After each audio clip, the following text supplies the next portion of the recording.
My name is Crystal, and I feel like I don't have anyone in this world, so I'm sharing my story here. I've watched my husband become someone I don't recognize, a monster.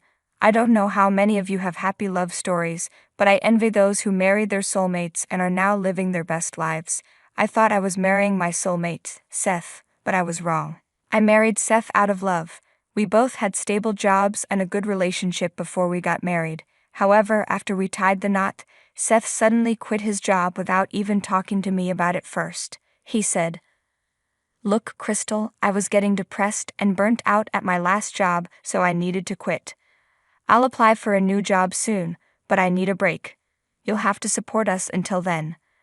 I replied, "I'm sorry you're feeling down, Seth, but you should have consulted me or told me that you were going to quit. I needed a heads up." He brushed it off, saying, "It's not a big deal, Crystal. It's just for a few months. After that, things will go back to normal." But things never went back to normal. I had to take on 2 jobs to support us, while Seth just sat around playing games all day. He didn't even help around the house. Even after months went by, things only got worse. I don't have a college degree, so I couldn't get high-paying jobs. We barely managed to get by, but after a few months, we couldn't even afford the rent. That's when we had to ask for help from Seth's parents, Cole and Olivia. They were shocked to find out Seth had quit his job. They said, "Seth, what is wrong with you? You're going back to your old habits again. This is unacceptable." I asked, "What do you mean?" Seth is a hard-working man, and I always knew him that way. This situation is unexpected.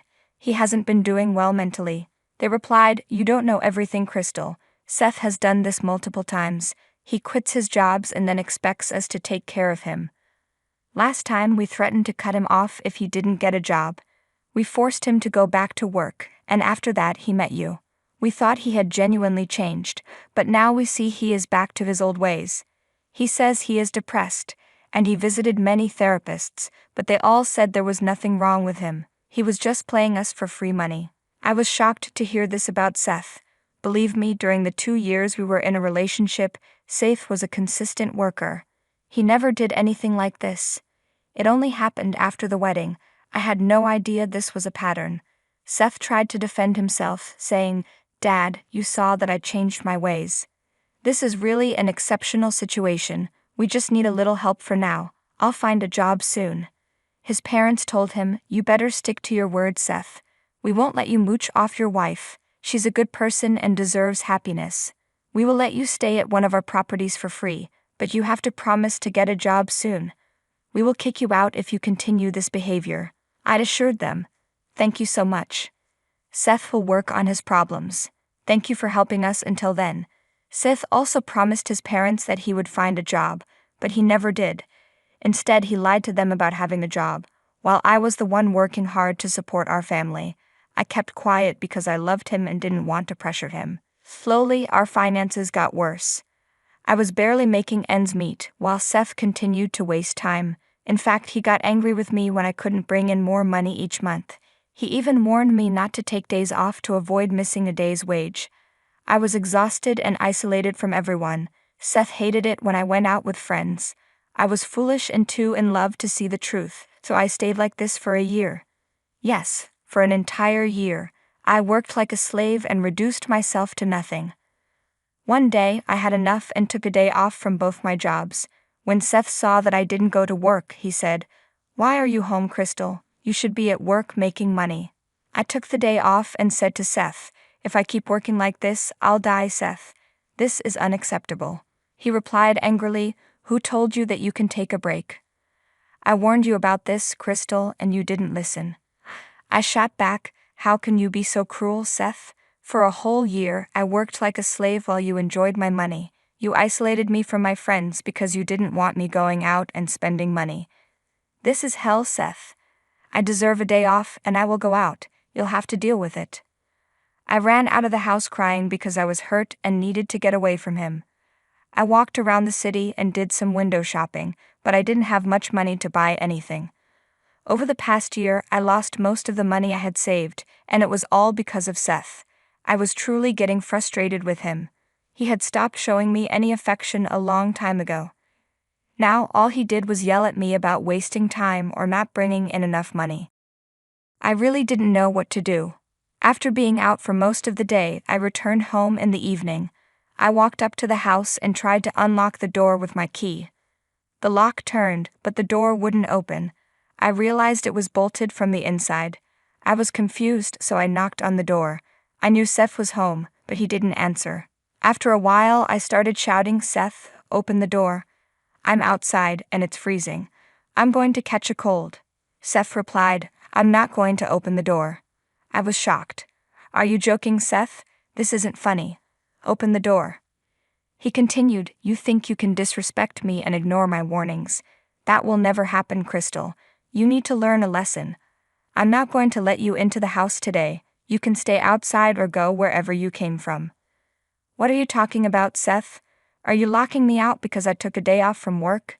This is ridiculous, Seth. Let me in." "Knock all you want, Crystal. I'm not letting you in. Consider this a lesson for you." "I don't want you to ever behave this way again," Seth said, then started ignoring me completely. He didn't open the door and stopped responding to my calls. I kept pounding on the door and calling him, but he wouldn't answer. I was starting to freeze and didn't know what to do. Like a fool, I decided to wait a little longer, hoping his anger would disappear. I thought Seth wouldn't be so cruel as to actually lock me out of the house, but I was wrong. I sat there for 2 hours before I realized how abusive my husband had become. At that point, I felt completely alone. Seth had isolated me from my friends, and I didn't have any family in this state. I didn't know where to take shelter for the night. The cold was creeping in, and I started shaking from the chills. After thinking for a while, I decided to seek help from the only 2 people I knew well enough. I got into my car and drove straight to my in-laws' house. They were my only hope in this horrible situation. I knew they were good people and would help me out. I raced to their house and knocked on their door. Cole opened the door and was surprised to see me. After letting me in, he asked, "Hey, Crystal, what's the matter? Why are you crying? Oh my God, you poor thing, what's wrong? Is Seth okay? Why did you come alone?" "Seth locked me out of the house, guys. I was sitting outside for 2 hours before I drove here." "What the hell, Crystal? Why did he lock you out? What kind of prank is this? Don't tell me he's getting influenced by all those videos he watches." "No, Cole, he wasn't pranking me. He locked me out because I took a day off work. He doesn't like it when I take a break. I've been working 2 jobs to support us and I was feeling burnt out, so I went window shopping for a day. It's not like I can buy anything. I don't have money." Cole was shocked. "What in the world, Crystal? Why are you working 2 jobs? Seth has been telling us that he's earning enough for both of you. He even said he's asking you to leave your job and take a break. He's been lying to you guys. He never got a job after he left his last one. I don't think he ever sent any applications. He's been pestering me for money, so I had to take up 2 jobs. He gets upset when I take a day off because it means I'll get less money next month." I started to cry and poured my heart out to his parents. I knew he had been keeping them in the dark. I had supported his lies because I didn't want them to disown him. I loved a man who didn't even care about me. My pain and shame became too much for me to handle, so I broke down. His parents were horrified to know that their son had become abusive toward me. They were even angrier than I was. Cole started cursing out loud while Olivia quietly patted my back. When I was done crying, Cole said, "Crystal, don't worry. You are not alone. We are going to get you out of this situation. I can't believe our son has turned into a monster. I wonder where we went wrong with him. This is horrible. Crystal, please don't cry. We will figure out something, I promise." "I don't know what to do, guys," I said. "Truth be told, I don't even want to be in the same house as him. I don't know what to do or where to go." "Don't worry about those things, Crystal," Cole replied. "We'll take care of it. Let's go back to the house. I will go with you. It's time we taught Seth a lesson he'll remember." Cole took me to our house while Olivia stayed behind, as she was sure she would slap Seth if she saw him. When Cole and I got there, we knocked on the door, but Seth didn't open it. I heard him scream that he wasn't letting me in. I said, "Seth, open the door. It's been 3 hours already. How much longer are you going to punish me?" "As long as I want, Crystal. You didn't listen to me when I told you not to take a break. Now I'm not going to listen to you. See what it feels like." "You are insane, Seth. I was taking a break for 1 day. 1 freaking day. That doesn't mean I deserve to spend so many hours outside. You deserve to spend the night outside since you were so desperate for a break. You can stay out and take as much time as you need. I am not opening the door. You can keep knocking. Seth, open the damn door right now, Cole yelled. Open it or God help me, I will break this door down. After Cole called out to him, there was immediate silence. Seth knew he had messed up. He opened the door once he heard his father's voice. He immediately panicked and ran to get the door. When he saw us, he got even more nervous. His dad looked very serious, with a mean frown on his face. Seth nervously said, "Hey Dad, what brought you here? You didn't say you would stop by." "Drop the chit-chat, Seth. Tell me, who the hell are you to lock my daughter-in-law out of the house? Did you forget the fact that I own the place you live in?" "Dad, it's not like that," Seth said. "I was just pranking Crystal. It's not what you think it is. We were just joking around, right, Crystal?" "It is exactly what you think, Cole," I replied. "Seth kicked me out of the house because I took a day off work. He has been working me to the bone while spending my money and sitting around at home." "Seth, why the hell is Crystal telling me you left your job without even consulting with her? I let you stay here on the condition that you would work on yourself for your family. Then why am I hearing this about you?" At this point, Seth knew we had him in a corner. His lies were unraveling, and he had nowhere to hide. I would never have told people about my useless husband if it weren't for my pride. But he underestimated the power of a woman who has been abused for too long. I wasn't going to sit idle and take his abuse anymore. I was going to ruin him. Still, Seth tried his best to save himself. He said, "Dad, it's not like that. I swear I'm looking for jobs. It's just taking time. You know how bad the job market is right now. I've sent so many applications, but I haven't heard back from them yet." "Oh really, Seth? Well, why don't you show me all the job applications you have sent? Then we will decide if you are telling the truth." "Why do you need to see proof? Don't you believe your own child? This is ridiculous." "I don't need to show you any kind of proof. I'm telling you that I have sent numerous applications." No, Seth hadn't sent any applications. I knew that very well. He never tried to get another job after quitting his last one. He just planned to sit around and spend my money. Even Cole could understand that his son was up to no good. There was no way that Seth was telling the truth since he wasn't going to say anything. I said, "He hasn't sent out any applications, Cole. That's why he isn't showing you the proof. A position opened up at my office, and I told him to apply.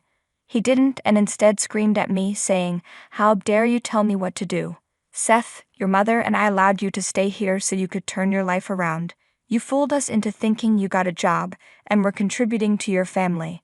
Now I see you're making Crystal work for the two of you while you do nothing but spend her money. Since you haven't held up your end of the bargain, I'm going to evict you from this house.'" "What? Dad, no. Please don't do that. Where will we go? You can't just kick us out like that. Crystal, look what you've gotten us into now. We'll both lose the roof over our heads. There is no point shouting at her, Seth. Crystal will come to stay with us, or in this house. You are the one getting kicked out.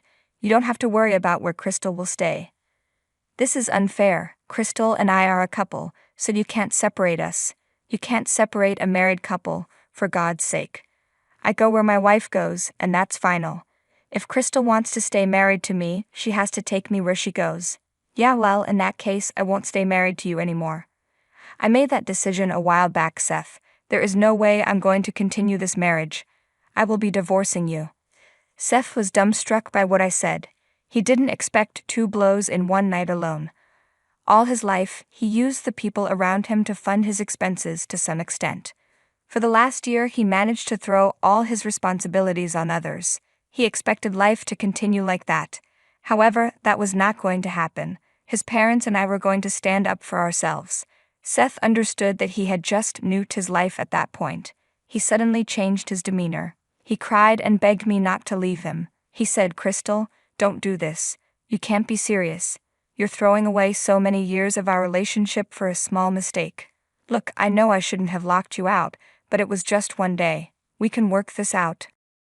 "No, it wasn't just one day, Seth. You have been financially abusing me for the past year. You drained my savings and left me with nothing. You didn't even help me with house chores and complained when I asked.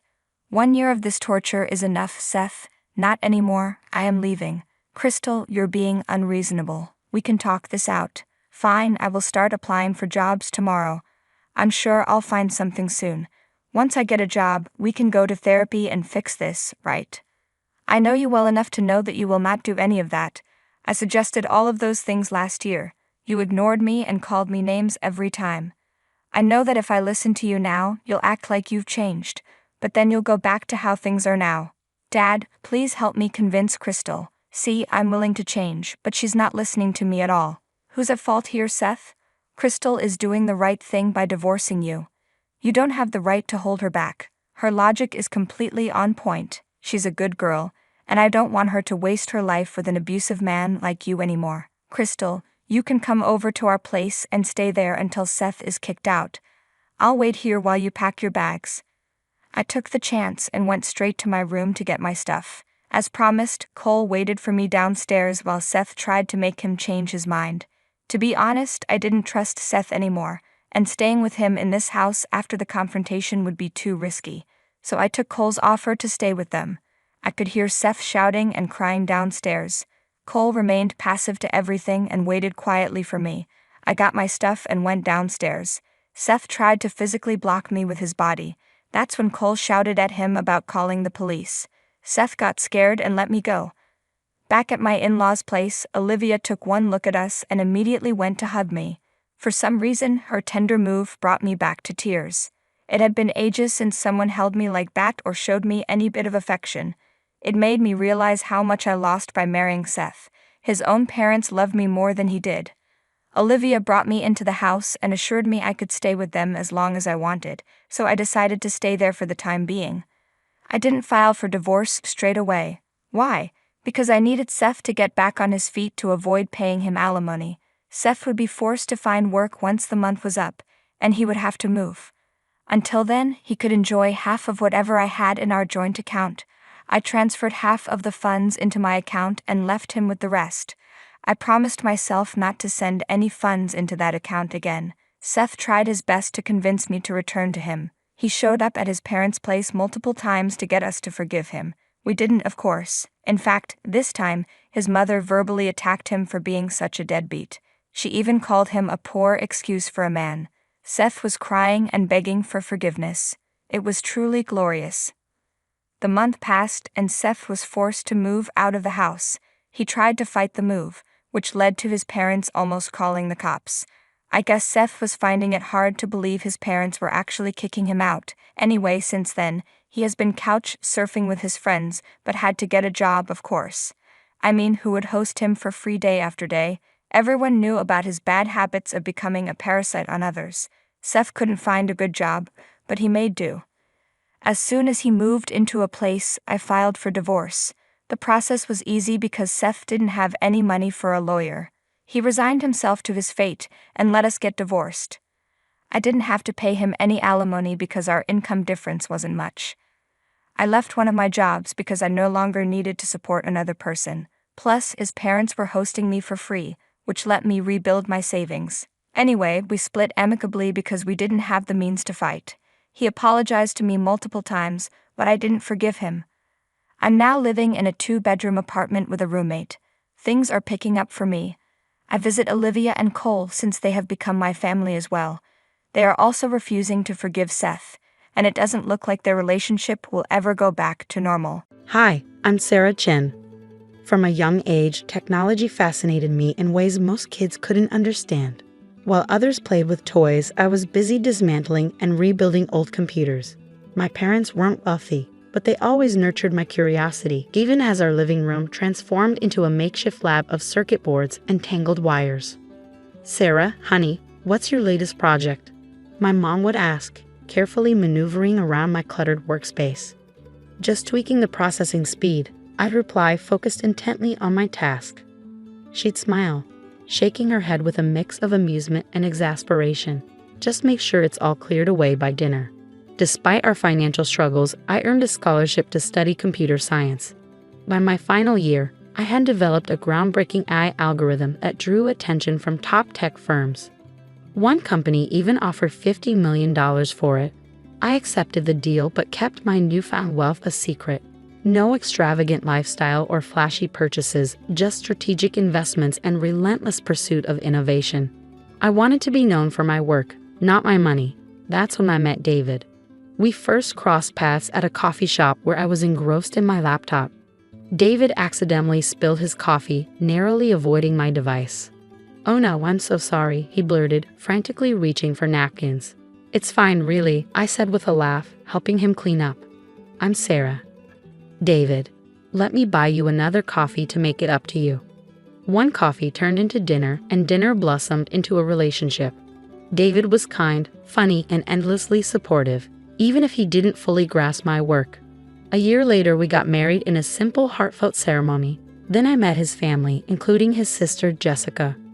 From the outset, Jessica made her disdain clear. As a senior executive at Turner Tech, one of the city's largest tech firms, she exuded an air of superiority. "So Sarah, what do you do?" she asked during our first family dinner, her tone dripping with condescension. "Freelance work and some cleaning jobs," I replied, choosing to keep my accomplishments under wraps. "Oh, how quaint," she said, exchanging smug glances with their mother, Linda. What they didn't know was that Turner Tech had long been on my radar. The company was riddled with inefficiencies, and I saw vast potential for improvement. So I took an unconventional route. I applied for a cleaning position. "A cleaner? Are you serious?" David asked, bewildered. "But you have a degree in computer science." "Trust me," I said with a knowing smile. "I have my reasons." When Jessica spotted me in my cleaning uniform, her shock was palpable. "What are you doing here?" she demanded, pulling me aside. "Working," I said simply. "Just stay out of my way," she hissed. "And don't tell anyone you're my sister-in-law. It's embarrassing enough having you in the family." For 6 months, I cleaned offices, quietly observing the company's inner workings. I noted wasteful spending, toxic management practices, and overlooked opportunities. Meanwhile, Jessica seized every opportunity to belittle me. At a family gathering, she announced her latest promotion with smug satisfaction. "I'm now vice president of operations," she declared. "Some of us actually have ambition." She cast a pointed look in my direction. David squeezed my hand under the table but remained silent. His lack of support stung more than Jessica's insults. The annual family dinner, hosted at Jessica's lavish new home, was the breaking point. "So Sarah," she began loudly, "how's the cleaning going?" "Must be riveting, emptying trash cans all day." Before I could respond, she continued, "We had a board meeting today about the company's future. Of course, you wouldn't understand such things. You were probably too busy scrubbing toilets." Laughter rippled through the room, except from David's grandmother, who looked deeply uncomfortable. Actually, a calm voice interrupted from the doorway. "She understands more than you think." All heads turned to see Mr. Thompson, Turner Tech's CEO, standing there. Jessica's face drained of color. "Mr. Thompson, what are you doing here?" she stammered. He smiled and glanced at me. "I came to welcome our new owner." The room fell into stunned silence. Jessica's fork clattered onto her plate. "Owner?" Linda echoed weakly. "Yes," I said, standing. "I acquired controlling shares in Turner Tech last week. For the past 6 months, I've been learning the company from the ground up." Jessica's face flushed with fury. "This is absurd. I've worked at Turner Tech for 8 years. I'm a vice president." "And also a thief," Mr. Thompson said firmly. "You've been embezzling company funds for 3 years. We have proof." Gasps echoed around the table as Jessica stammered denials. I opened a folder I brought. "The cleaning staff notices everything, Jessica, including your falsified expense reports. Every penny you stole has been documented." Linda turned to me, pleading. "Sarah, surely you won't press charges against family." I met her gaze evenly. "Family? For years, you and Jessica have treated me like I was beneath you. Mocked me, excluded me, and made David ashamed of his own wife." "I wasn't ashamed," David protested weakly. "Then why did you never defend me?" I asked, my voice calm but firm. "Why did you let Jessica dictate my worth in your eyes?" David looked down, unable to respond. Mr. Thompson cleared his throat, breaking the heavy silence. "Mrs. Chen, shall we discuss the next steps?" "Yes," I said, turning to Jessica. "You have 2 choices. Option 1. Resign immediately, repay every cent you stole, and sign a non-disclosure agreement. Option 2. I press charges and you face the legal consequences." Jessica's eyes darted around the room, searching for an ally. Finding none, she slumped back in her chair. How much time do I have to decide?" she whispered. "Until tomorrow morning," I replied firmly. "And Jessica? Clean out your office tonight. Either way, your time at Turner Tech is over." Linda rose from her seat, her face flushed with anger. "This is outrageous. David, are you going to let her ruin your sister's career?" David hesitated, his face troubled. "Mom, if Jessica really stole money, of course you take her side," Linda snapped. "She's been manipulating you from the start." "Actually," Mr. Thompson interjected calmly, "Mrs. Chen has been more than fair. The evidence against Jessica would typically result in immediate arrest. Offering her a chance to repay the money is an extraordinary act of generosity." I gathered my things and stood. "Mr. Thompson, shall we? I believe this family dinner has come to an end." As we made our way to the door, Jessica's voice rang out. "Wait, what about my house, my car? They're all financed through my Turner Tech benefits." I turned back, meeting her panicked gaze. "The company will repossess them, of course. You might want to start packing." The following days were a whirlwind. Jessica chose option 1, resigning and agreeing to repay nearly $300,000 in embezzled funds. Her glamorous lifestyle evaporated overnight, forcing her to move back in with Linda and Richard. Meanwhile, David repeatedly tried to reach me. I had moved into a hotel, needing space to think. "Sarah, please," he begged over the phone. "Can we talk about this?" "About what, David?" "The way you let your family treat me like I didn't belong. Or how you stood by while they tore me down for 3 years. I didn't know about your success, about Jessica's stealing. I didn't know any of it." "That's not the point," I said quietly. "You knew how they treated me, and you did nothing. My worth as your wife shouldn't have depended on my bank account." I threw myself into reforming Turner Tech.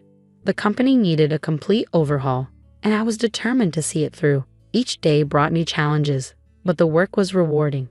Then, one morning, my assistant buzzed in. "Mrs. Chen, your mother-in-law is here. Security called up. She's demanding to see you." I sighed, already weary of the confrontation. "Send her up." Linda stormed into my office, her face a mask of fury. "How dare you do this to our family?" "Jessica is devastated." I met her gaze calmly. Jessica devastated herself when she decided to steal from the company. I merely exposed the truth. She made a mistake. Everyone makes mistakes. 3 years of systematic theft isn't a mistake, Linda. It's a calculated crime. Her shoulders sagged slightly as she collapsed into a chair. She can't find another job. No one will hire her with this scandal. She created the scandal, I said evenly. Actions have consequences. Linda's tone softened, turning pleading. "Please, we're family. Surely we can find a way to fix this." I leaned back in my chair, studying her. "Family? Let's recap, Linda. Last Christmas, you told everyone I wasn't invited to the family gathering because the help shouldn't mingle with guests. At David's birthday party, you seated me in the kitchen with the catering staff. When I got sick last year, you told David he should have married someone more suitable." Linda's face flushed with embarrassment. "We didn't know who you really were then. And that's the problem," I said firmly. "You judge me based on status, not character. Now that you know I'm wealthy, suddenly I'm family? Let me be clear. I'm the same person I've always been, and I won't protect you from the consequences of your choices." Linda stood, straightening her expensive jacket. "So that's it? You're willing to destroy our family over a few harsh words?" "No, Linda," I replied. "Your family destroyed itself through its actions. I'm just refusing to shield you from reality anymore." After she left, I stared out my office window as the sun set, painting the city in warm hues. My phone buzzed. Another message from David. "Please come home. We can work this out. I love you." I typed back, "Sometimes love isn't enough. Respect matters too." The weeks that followed were a blur of change. Turner Tech transformed under my leadership, with new policies, fresh talent, and streamlined operations. Yet my personal life remained in disarray. David's attempts to reach me grew more desperate. One evening, my assistant buzzed in again. "Your husband is here. He says he won't leave until you see him." I sighed, "Send him in." David walked in, looking uncharacteristically disheveled. His tie hung loose, and his usually neat hair was unkempt. "Sarah," he said, his voice raw. "We need to talk, really talk." "About what, David?" "About us. About everything." He sank into a chair, his shoulders slumped. "I've been thinking a lot. I failed you. I was a coward. I stayed silent, waiting. When Jessica and Mom treated you badly, I told myself it wasn't serious, that family dynamics are complicated. But I was wrong. I avoided confrontation because it was easier, and I let you down." "Yes, you did," I said quietly. "But Sarah, why didn't you tell me about your success? About your wealth? We're supposed to be partners."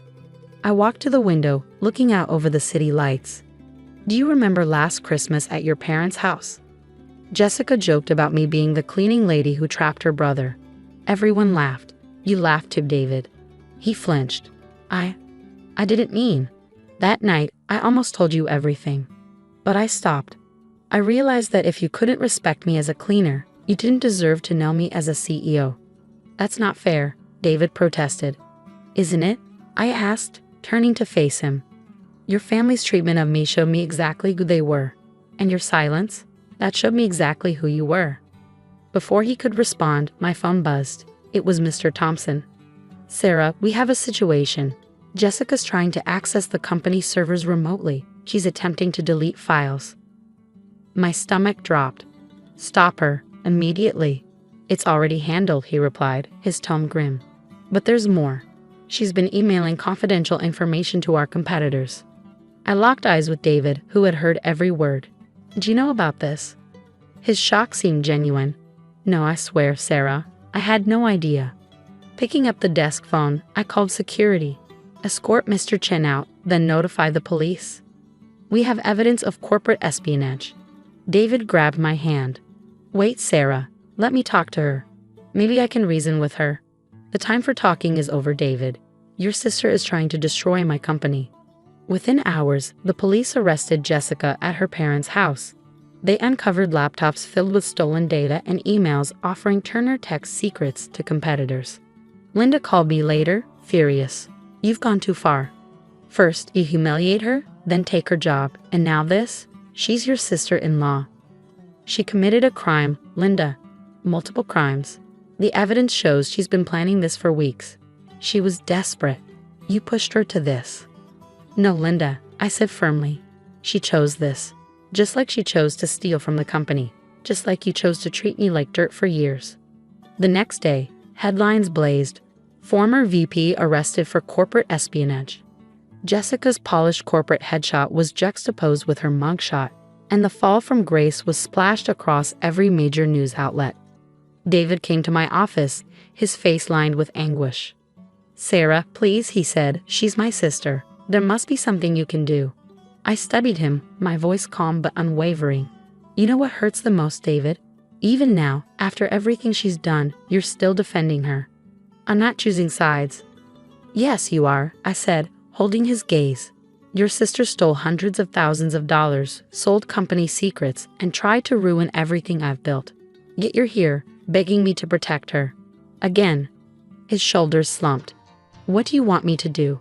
"I want you to finally make a choice, David. Not the easy one. The right one. Are you asking me to choose between you and my family?" "No," I said quietly. "I'm asking you to decide what kind of man you want to be." The investigation unearthed even more than we anticipated.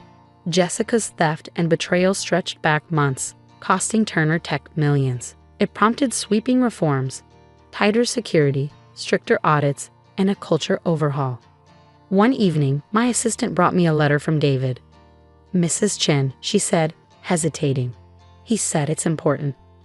Opening it, I read the familiar handwriting. "Dear Sarah, you were right. I've spent my life avoiding conflict and taking the easy path. But in doing so, I failed the one person I vow to love and protect. Today, I testified against Jessica. It wasn't easy, but the prosecutor says my statement will ensure she faces the consequences of her actions. My parents are furious. Mom won't speak to me, and Dad says I've betrayed the family. But for the first time, I know I'm doing what's right. I don't expect this to fix things between us. I lost you long before Jessica's crimes came to light. Every time I stayed silent, every time I chose comfort over courage. I've moved out of my parents' house and started seeing a therapist. I need to understand why I let fear dictate my choices for so long. I love you, Sarah. But I understand now, love without respect and action isn't enough. Whatever you decide about us, I want you to know that I'm finally becoming the man I should have been. David. Tears blurred the ink as I reread his words. The next morning, Jessica pleaded guilty in court. She was sentenced to 5 years in prison and ordered to repay $2.3 million. Months passed. Turner Tech thrived under its new leadership, and I finally felt the satisfaction of a company built on integrity. Meanwhile, David started volunteering at a tech center for underprivileged kids, a cause we had once dreamed about together. One evening, as I was leaving the office, I saw him waiting by my car. "I'm not here to ask for another chance," he said quickly. "I just wanted to thank you." "For what?" "For showing me what integrity looks like, for making me confront the truth about myself." For a moment, we stood in silence. Then I spoke. "Would you like to get coffee sometime?" "Just to talk." A small smile crossed his face. "I'd like that." 2 years later, Jessica remains in prison. Linda and Richard have relocated, and Turner Tech is a leader in both innovation and ethics. David and I have built something new, an honest friendship founded on mutual respect. Looking back, I realize the hardest battles aren't for money or power, but for dignity and self-worth. I won that battle by refusing to compromise my values. The sun sets over the city, casting golden light on the Turner Tech building. Tomorrow brings new challenges, but for now, I'm at peace. True wealth lies in integrity, courage, and the strength to stand tall, even when the world tries to pull you down. And that, I've learned, is priceless.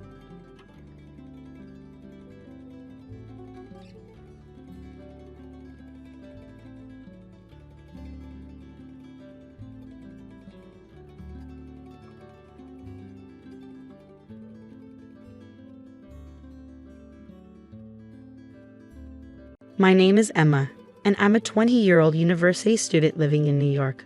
My family has gone through a lot of changes. My parents got divorced when I was 14, and since then, I've lived with my mom. Things got even harder last year when my dad, who I was very close to, passed away from cancer.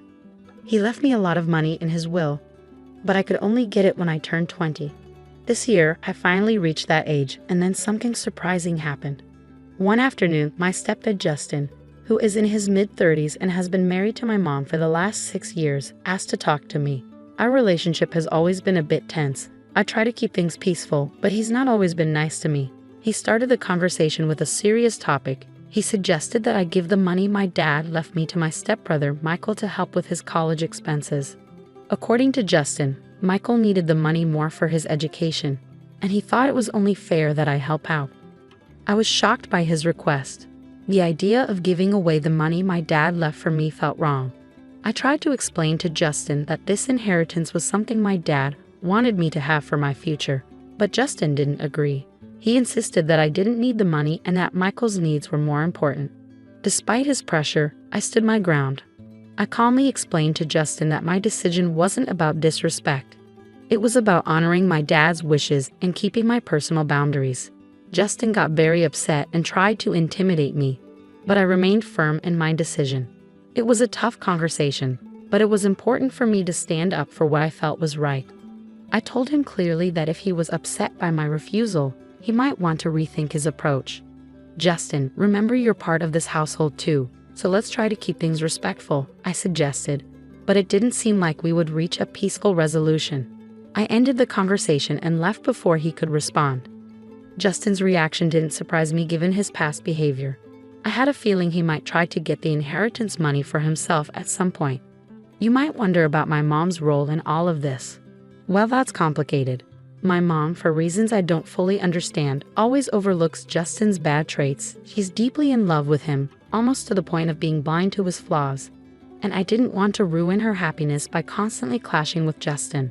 So I've tried to keep the peace for her sake. It's odd that even though I'm one of the youngest in the house, I often have to be the most responsible.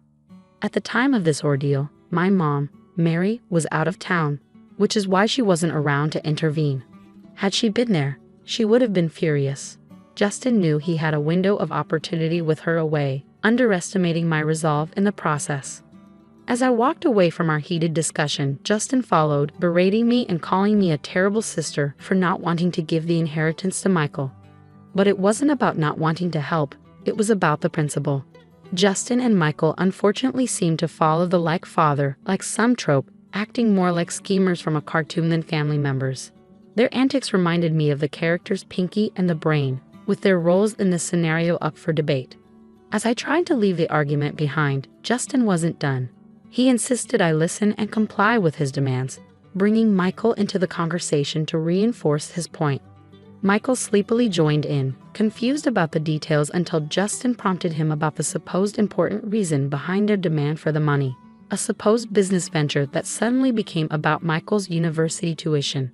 Their story was inconsistent, with Justin scrambling to justify their claim to my inheritance, first mentioning a business, then switching to tuition. It was clear their motives were murky at best, relying on manipulation rather than any real need or right to the money my dad left me. I just woke up, so I'm a bit foggy, Michael mumbled, trying to piece together his story. Right, the university. I've been thinking about going, and I need the money for that, so yeah, I need it. His attempt to claim the inheritance for his education wasn't very convincing. I couldn't help but firmly say no, which sparked protests from both him and Justin. Why not Emma? He's clear about what he wants, Justin pressed, insisting that they deserve the money. We'll just have to see about that, I replied, feeling the tension in the air. Justin's usual antics were harmless, but this new scheme to manipulate me out of my inheritance showed a selfish and immature side of him. I decided not to tell my mom right away, wanting to deal with the situation myself, especially after learning more about their questionable intentions. Emma, stop being childish. It's time to act like an adult and do what's right.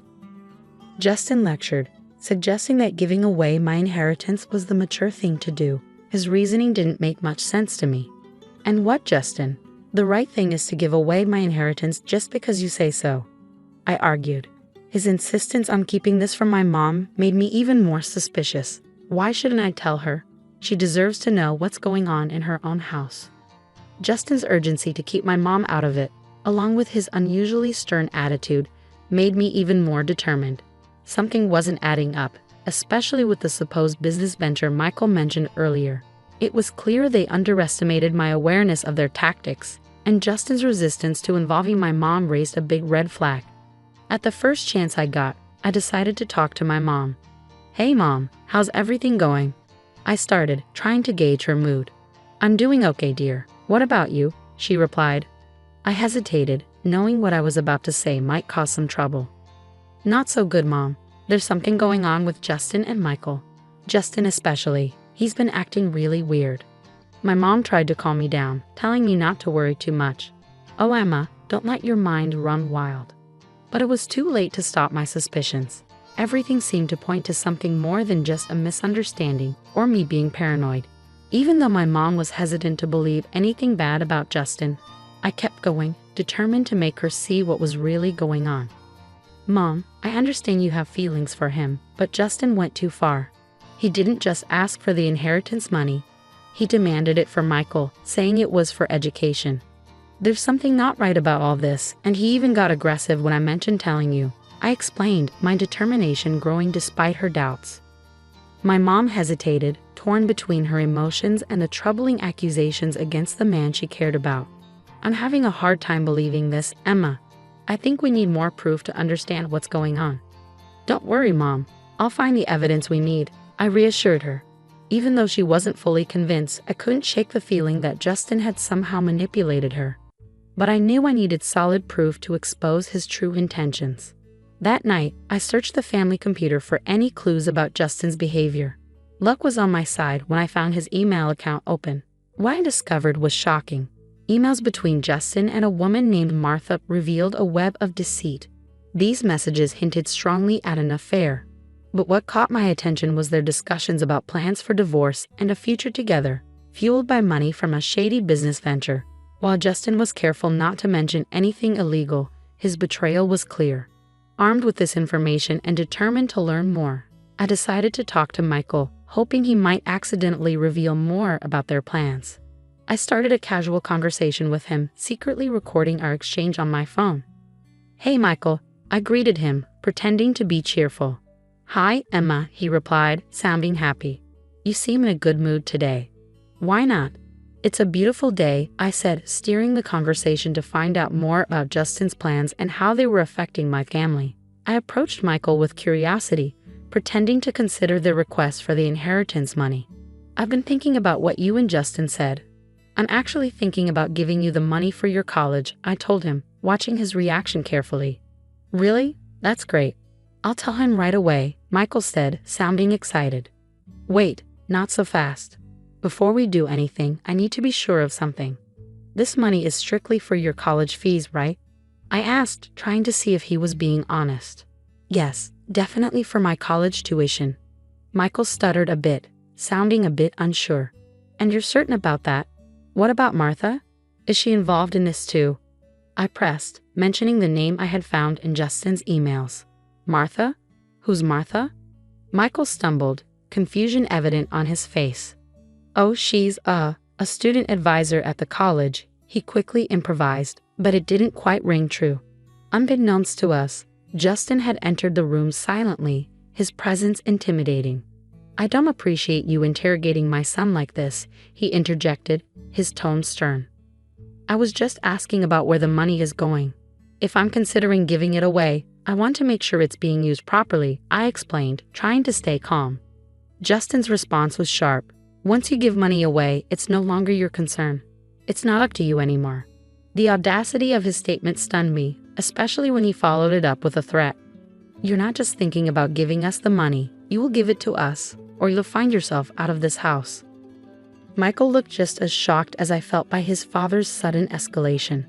"Dad, this isn't what we talked about," he started, but Justin cut him off, asserting his authority and threatening to kick me out if I didn't do as he said. I chose to stay silent, retreating to my room while recording the entire confrontation. Justin had no idea that his true colors were being recorded. Once I was safe in my room, I gathered all the evidence I had against him. It felt like I was a detective in one of those crime shows, piecing together the puzzle. I had audio recordings and email screenshots, all pointing to Justin's deceitful behavior and his affair with Martha. Feeling the weight of my findings, I knew it was time to involve my mom. "Mom, are you sitting down? I have something important to tell you, and it's not easy," I said, preparing her for what I was about to reveal. Breaking the news to my mom was difficult. I started by telling her about the unsettling discoveries I had made. At first, she found it hard to believe, but when I played the audio recording of my conversation with Justin, her denial started to fade, replaced by a mix of shock and heartbreak. "Why would he do such things? Why be so cruel?" she asked, her voice breaking with every word. "It's difficult to accept, but we're dealing with someone who doesn't have our best interests at heart," I replied gently, trying to offer support despite the harsh truth. "I hate to say it, but he's not the person we thought he was." Hearing the truth from the recording was a turning point for my mom. "This is unacceptable. I can't believe I wasn't here to protect you from them," she said, her initial shock turning into determination. "Stay where you are. I'm coming back right away. And yes, I've locked my door," I reassured her. My mom's protective instincts kicked in. She was ready to confront Justin and make sure he regretted his actions. "He's going to realize he made a big mistake messing with our family," she said, her voice filled with determination. When she arrived, it was a moment of mixed emotions. We hugged tightly, sharing tears over the betrayal and the tough decisions ahead. But there was also a sense of relief and unity. Together, we spent hours planning, ready to face the situation as a team. In the days that followed, Justin was puzzled by my mom's sudden return and her cold attitude towards him. He tried to act cheerful, probably hoping to charm his way out of any trouble. But my mom saw right through him. She wasn't swayed by his act and was preparing to take action. Concerned about the true nature of Justin's business and the potential misuse of the inheritance, my mom decided to bring in professional help. She hired a private investigator to dig deeper into Justin's activities and the mysterious emails. The thought of him planning to misuse the money for unethical purposes made her furious, and she was determined to protect us from his deceit. The private investigator's findings confirmed our worst fears and shed new light on Justin's schemes. My mom filled me in on the details, and together we prepared for the next steps. It was clear that this was more than just a family dispute. It was about standing up against manipulation and ensuring justice was served. The atmosphere in the room was tense, a mix of disbelief and determination hanging between us. Justin's usual confidence seemed to waver under the weight of our accusations, his eyes darting around as if searching for a way out of our confrontation. "You don't know what you're talking about. This is absurd," Justin tried to deflect, but his voice lacked its usual assertiveness. It was evident that the tables had turned and the power he once held was slipping away. Caught in the middle of this familial turmoil, Michael looked from his father to us, his expression a mix of confusion and realization.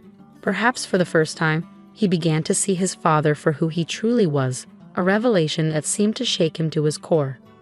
My mom, with a determined look fixed on Justin, stepped forward. "Not only do we understand, but we have proof.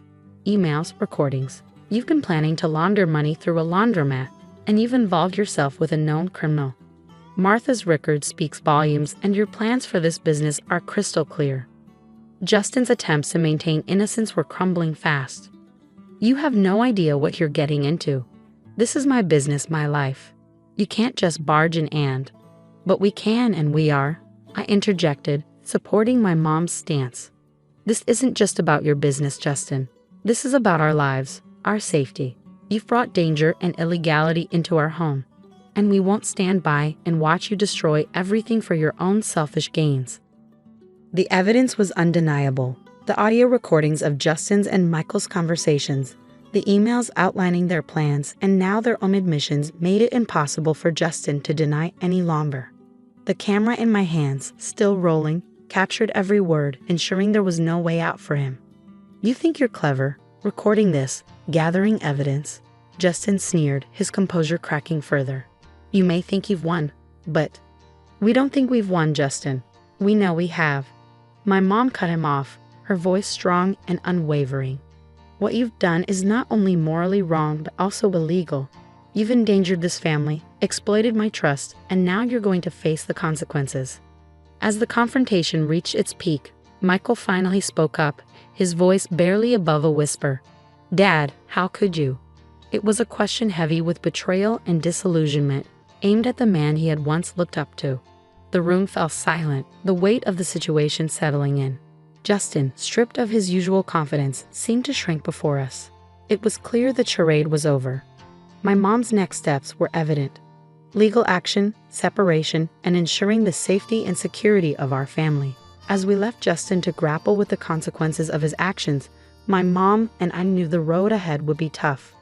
But armed with the truth and evidence, we were ready to face whatever came next together.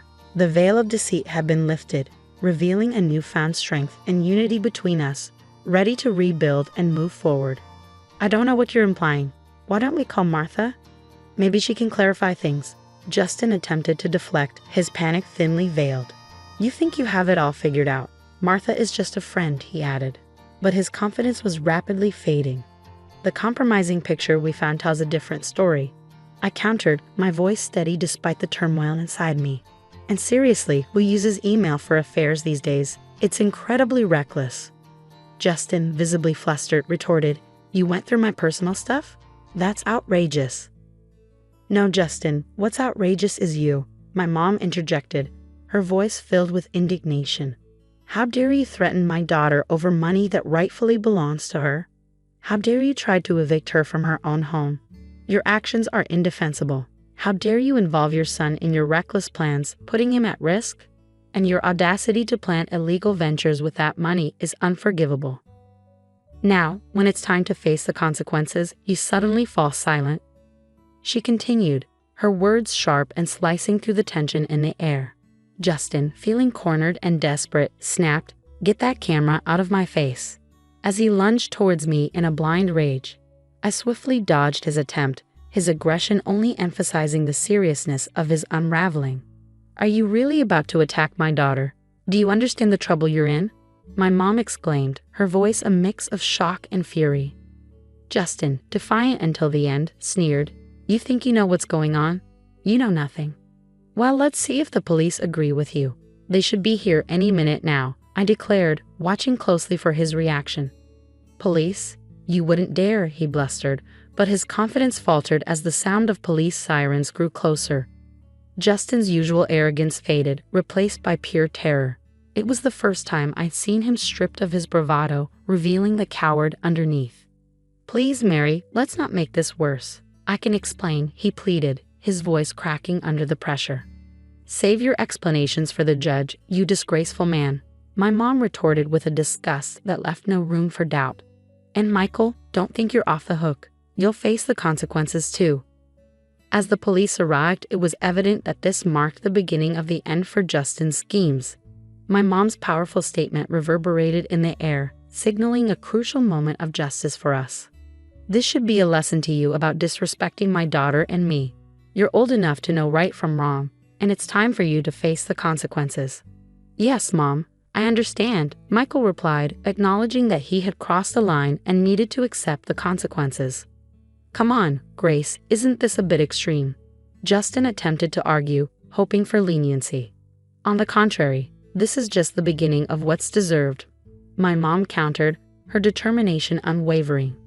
"Emma, how's our live stream going?" she asked, adding a modern twist to ensure that justice was visible to all. "We have over 5,000 viewers tuning in. This is making an impact," I informed her, amazed at the digital audience we had attracted. And just to be perfectly clear, my mom addressed Justin directly, her voice firm and steady. "I want a divorce." "Yes, you heard it right," she declared, ensuring the live stream captured every word. The fallout from the live stream was immense. The drama unfolded in real time for over 5,000 witnesses, and the story quickly spread to local newspapers and tabloids. Being at the center of this whirlwind was surreal, witnessing the swift downfall of Justin, my soon-to-be ex-stepfather, and the complicit Michael. The satisfaction of seeing justice served was palpable. Justin's world crumbled as he lost his job, friends, and even the support of some family members who chose to distance themselves.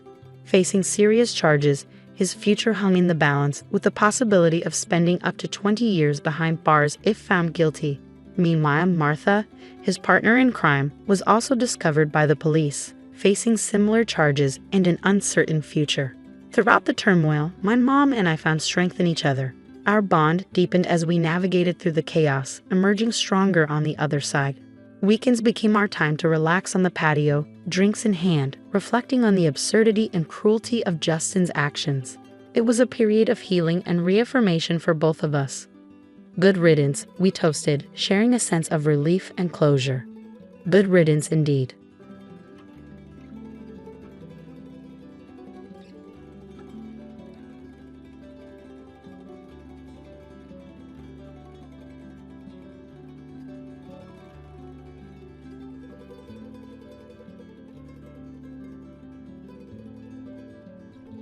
My name is Lisa, and I'm 37 years old. I live with my husband, Larry. We both work for the company that Larry's dad started. Even though Larry's dad has retired, he turned a small construction business into a company that makes $300 billion a year. He bought other construction companies, and even though he could be tough, everyone respects his business skills. Larry was groomed to take over after his dad. He grew up in a privileged way and is very kind-hearted. I worry that he might struggle in a competitive business world because he can be hesitant and unsure. Larry himself admits, "I don't think I'm cut out to lead. I might just end up as a figurehead if I try." He doesn't seem eager to take charge of the company. We've been married for 10 years, and lately I'm frustrated with Larry's lack of drive. Unlike him, I see myself as someone who makes decisions easily. During his active years, my father-in-law appreciated this about me and gave me important tasks to handle. Before I married Larry, I worked at a bank, so I'm used to handling finances and always thinking about numbers. After we got married, I quit my job at the bank and planned to focus on being a full-time homemaker. But then my father-in-law asked me to work for his construction company instead. Soon after I started, he began inviting me to join board meetings and asked for my input on how things were managed. Initially, some board members were unsure about having the founder's daughter-in-law involved in important meetings. However, as I consistently offered valuable insights, they started to take my suggestions seriously. Despite Larry also being on the board, he rarely attended meetings, and everyone, including my father-in-law, saw this as normal. One day, when I returned from a meeting, I found Larry casually watching TV. "Why didn't you come to today's meeting?" I asked, feeling angry. "You're an important member. You should take it seriously." He didn't seem guilty at all when he replied, "Even if I did go, I don't really understand what they discuss." Besides, everyone prefers your input, so it's not a problem, right? I couldn't help but wonder if he was upset about me being involved in the meetings, despite his nonchalant remarks. My father-in-law has been teaching me all the ins and outs of running the business and seems to be preparing me to take over. I started to enjoy being part of the management, and soon enough, I was working hard to meet my father-in-law's expectations. About 3 years after I started attending meetings, my father-in-law retired completely.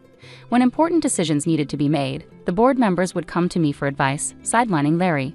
I had hoped that this would motivate Larry to get more involved, but instead he became even more disconnected from his work. Despite coming to the office in the morning, Larry would vanish by noon and spend the rest of the day at home. When he saw me there, he avoided talking about work altogether, seeming uninterested in the company's affairs. Meanwhile, my responsibilities at the company kept growing. After my father-in-law retired, the board members relied on me increasingly, and I started handling duties similar to those of a CEO.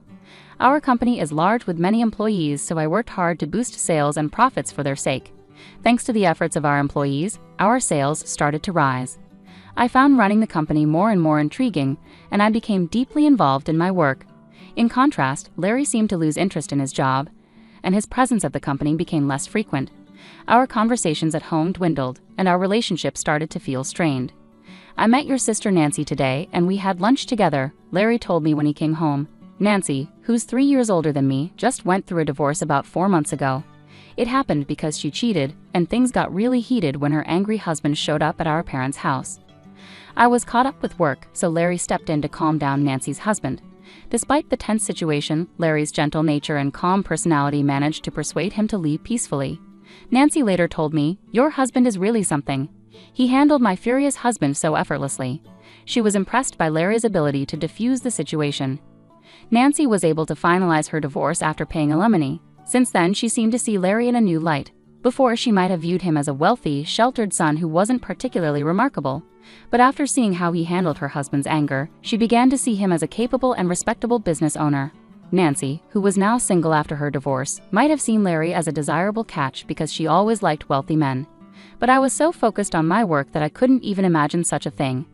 Little did Nancy know, Larry was just a figurehead at the company and didn't actually run it. Nancy's ex-husband had been an impressive employee at a foreign company. He had boasted to me at their wedding, saying, "I have a high salary and good looks. You must be jealous." He was indeed handsome, intelligent, and carried a sophisticated charm. I couldn't fathom why Nancy would cheat on such a wonderful husband. 5 months after Larry mentioned having lunch with Nancy, I came home one day to find Larry looking unusually serious. "Lisa, we need to talk," he said. It was the first time he had spoken to me like that, and I felt a sinking feeling in my chest as I waited for him to continue. "Actually, Nancy is pregnant with my child, and I want a divorce," he told me. I was shocked by both the request for a divorce and the news of Nancy's pregnancy. Stunned and speechless, I listened as Larry added, "Nancy plans to come over on our next date off to discuss this. I hope I can count on your support." I was shocked. "So you want to marry my sister?" I asked Larry. He looked troubled and replied, "It's not that I want to marry her, but if she's pregnant with my baby, I feel like I have no choice." Larry's usual indecisiveness frustrated me, and I sighed, "Well, if she's carrying your child, I guess we have to deal with it. Let's talk more when she comes over." Feeling like Larry and I couldn't make decisions together, I decided to meet with my sister directly to sort things out. Even though I had already made up my mind about getting a divorce, I felt I needed to talk to my father-in-law about the situation with the company. As someone involved in running the business as the founder's daughter-in-law, divorcing would make me feel like an outsider. The next day, I went to my in-law's house and shared exactly what Larry had told me with my father-in-law. My mother-in-law was initially excited about the prospect of having a grandchild, but she quieted down quickly when my father-in-law gave her a stern look. It seemed she cared more about the grandchild than the company's management. After thinking it over, my father-in-law smiled and said, "Lisa, I want you to continue managing the company as you have been. Larry can do as he pleases. I'll handle the responsibility." It was clear that my father-in-law valued the company's management more than anything else, including his son or the prospect of a grandchild. Even though he had retired, as the company's founder with the majority of shares, his influence was significant. There were no executives who would defy his wishes. I had grown attached to my work and was reluctant to step away from it. With my job secured, it was time to discuss the future with my sister. On my day off, she arrived at my house with a confident smile and said, "Lisa, it's a shame you couldn't have a child." She then arrogantly offered me money as compensation and demanded that I leave the house immediately. My husband sat there silently, listening to our conversation despite being the cause of the problem. I was dismayed by his indifferent demeanor and responded, "It's fine to discuss divorce, but we also need to address custody and property division. Let's bring in a lawyer to handle this properly." "I never imagined you, my own sister, would end up with someone like Larry," I replied to my sister with a touch of sarcasm. She glared at me briefly but then composed herself. "I've come to realize it's not just about appearances or status. It's about who someone is on the inside," she said earnestly. I couldn't help but stifle a laugh at her sudden wisdom about my husband's character. Holding back my amusement, I said, "That's wonderful to hear. I hope you and Larry find happiness together." It seemed my sister believed Larry was more than he actually was, perhaps even the president of our father-in-law's company. It was clear she hadn't heard the truth from him. After our discussion, my sister decided to move in and arranged for movers. Knowing how impulsive she could be, I had already organized a new apartment with just the essentials. I also hired a lawyer to prepare documents for dividing our property and determining alimony. The next day after moving my belongings out, I began negotiations for alimony and dividing property with my husband and sister, alongside my lawyer. My husband remained passive, showing little emotion, while my sister did all the talking. "As I mentioned earlier, I'm willing to pay whatever alimony you ask for, so please take your time to decide," she said. Upon hearing this, my lawyer decided to pursue alimony from my sister as well as my husband. My sister is already making alimony payments to her ex-husband. I had been informed beforehand that it might be challenging to claim alimony from her. However, since she offered to pay whatever I wanted, I decided to proceed with the claim.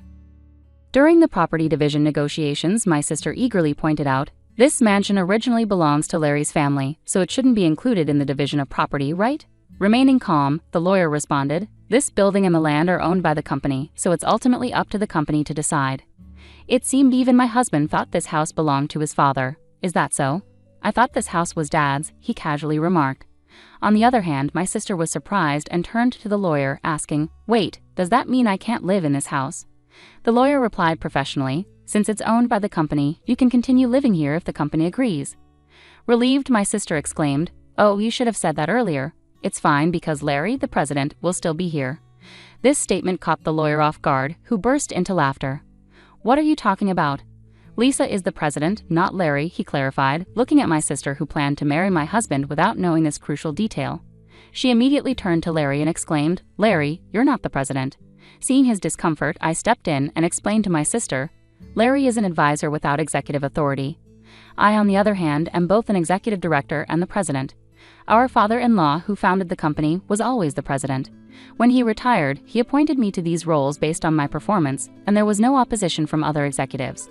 On the other hand, my husband was receiving an executive salary as an advisor, thanks to his father's arrangement, despite not having any executive responsibilities. It was more of a symbolic title than an actual role, and the salary was lower than what a regular employee would earn. This meant I was shouldering all our living expenses. Larry showed little interest in our household finances and didn't even know whether our home was owned by the company or his father. Although it was company property, my responsible father-in-law had always charged us rent. I had seen it as a standard rental arrangement, but the lawyer, still chuckling, asked, "Can we continue renting this house to Larry?" My sister was quick to react to the rent question. "Rent? Why would we charge Larry rent? It's company property, just let him live here for free." The lawyer then presented the rent amount, which startled both my sister and Larry, who seemed surprised to hear about it for the first time. "Looks like the rent for such a big house is pretty steep. I can't afford that on my salary," Larry remarked, realizing the financial strain it would pose with his modest executive compensation. Over our 6 years of marriage, Larry had exhausted most of his earnings. My own salary had also been swallowed up by high rent and living costs, leaving us with few assets to divide, mainly savings.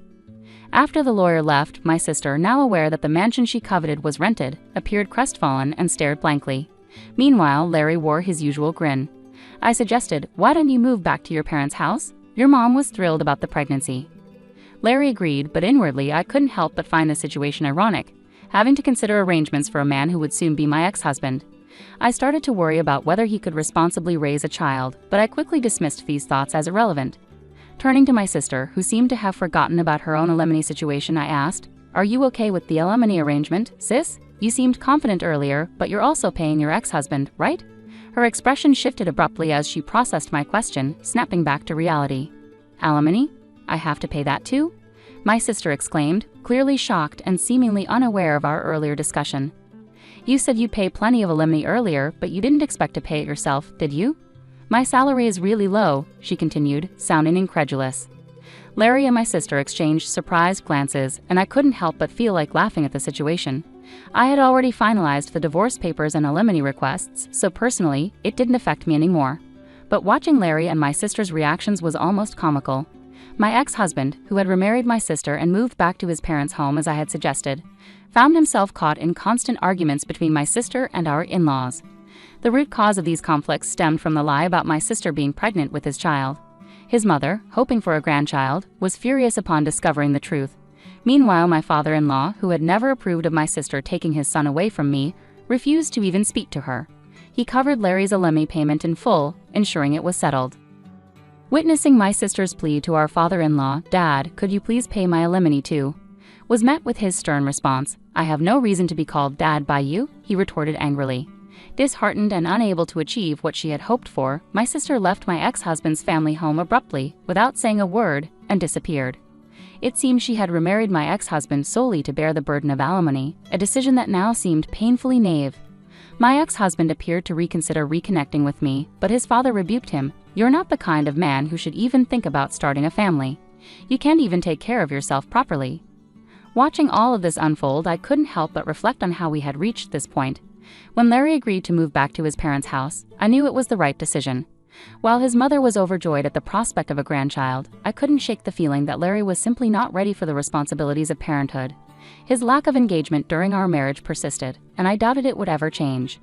Seeing my sister's shock when she realized she had to pay alimony was almost amusing. She had been so confident earlier, but it was evident she hadn't fully considered the consequences. With her finances already strained, adding more payments would only worsen her situation. I couldn't help but wonder how she could be so naive. The negotiations for alimony and dividing our property proceeded smoothly thanks to my lawyer's meticulous approach. Everything was handled fairly and transparently. In contrast, Larry and my sister appeared bewildered and overwhelmed by the process. Their exchanged glances of surprise and confusion indicated they hadn't fully grasped the gravity of their circumstances. Moving out of the house marked a significant new chapter for me. I had already secured a new apartment and was ready to start afresh. Although I had once considered the house my home, leaving it behind felt like a weight lifted off my shoulders. Since it was company property, parting with it also symbolized letting go of the final ties to my life with Larry. After I moved out, tensions between my sister and my in-laws escalated. The deception about her being pregnant with my ex-husband's child caused an irreparable rift. My father-in-law, who had never approved of my sister, openly expressed his disdain. He saw her as the cause of disruption in our family, and this latest lie validated his concerns. When my sister asked my father-in-law to pay her alimony, he coldly rejected her plea. "I have no reason to be called Dad by you," he snapped, clearly furious. Her hopes for a comfortable life supported by my ex-husband's family shattered, leaving her without the expected support. In the end, my sister fled from my ex-husband's family home without a word, abandoning the turmoil she had stirred. Her plan to remarry my ex-husband and secure financial stability had disastrously backfired. Instead of finding security, she had only multiplied the problems for herself and those around her. My ex-husband, realizing the chaos he was caught up in, seemed to consider reconciling with me.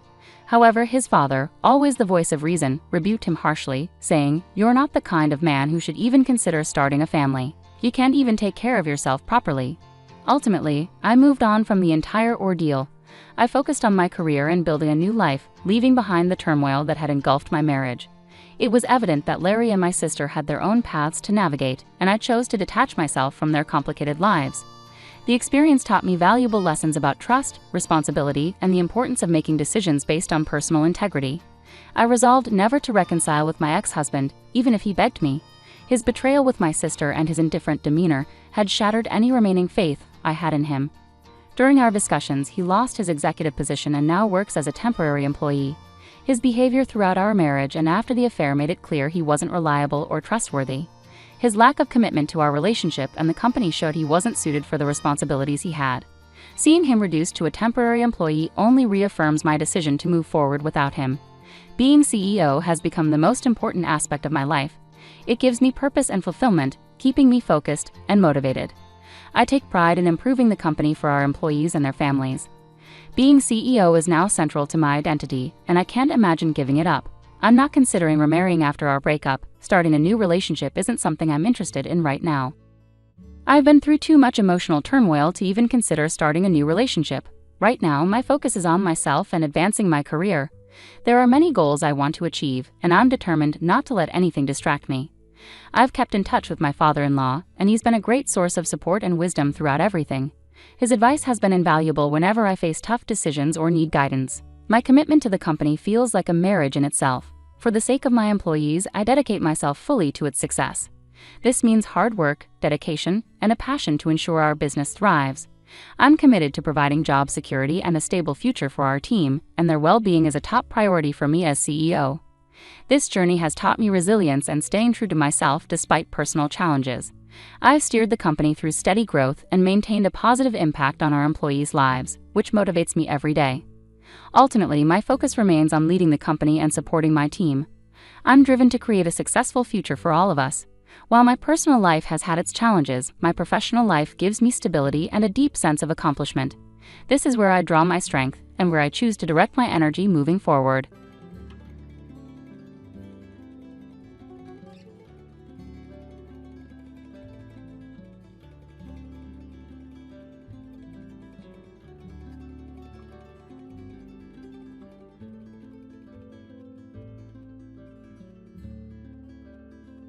Hi, I'm Olivia Martinez. I'm 28, living in San Francisco, and working as a software engineer. Calling it my best life might be a bit of a stretch, but hey, I'm managing. My apartment's got a view of the fog, and I can afford the occasional overpriced avocado toast. So there's that. But trust me, getting here wasn't exactly smooth sailing. Picture this. I'm 8 years old, rocking pigtails, when my dad, Michael, decides family life isn't his scene anymore. He packs up and takes off with a woman young enough to be his daughter. "Sweetie, I'll always love you, but I need to find myself," he said. "Yeah, sure, Dad, find yourself in someone else's arms." Fast forward 4 years, and it's my mom's turn. Sarah meets Mr. Moneybags and suddenly craves a fresh start. "Olivia, darling, you'll understand when you're older. This is for the best," she said, kissing me goodbye. The best for who exactly? Thankfully, Grandma Elena stepped in, no questions asked. "Olivia, my sweet girl, we'll get through this together," she'd say, wrapping me in those warm, cinnamon-scented hugs that felt like home. Don't get me wrong, I'm doing okay.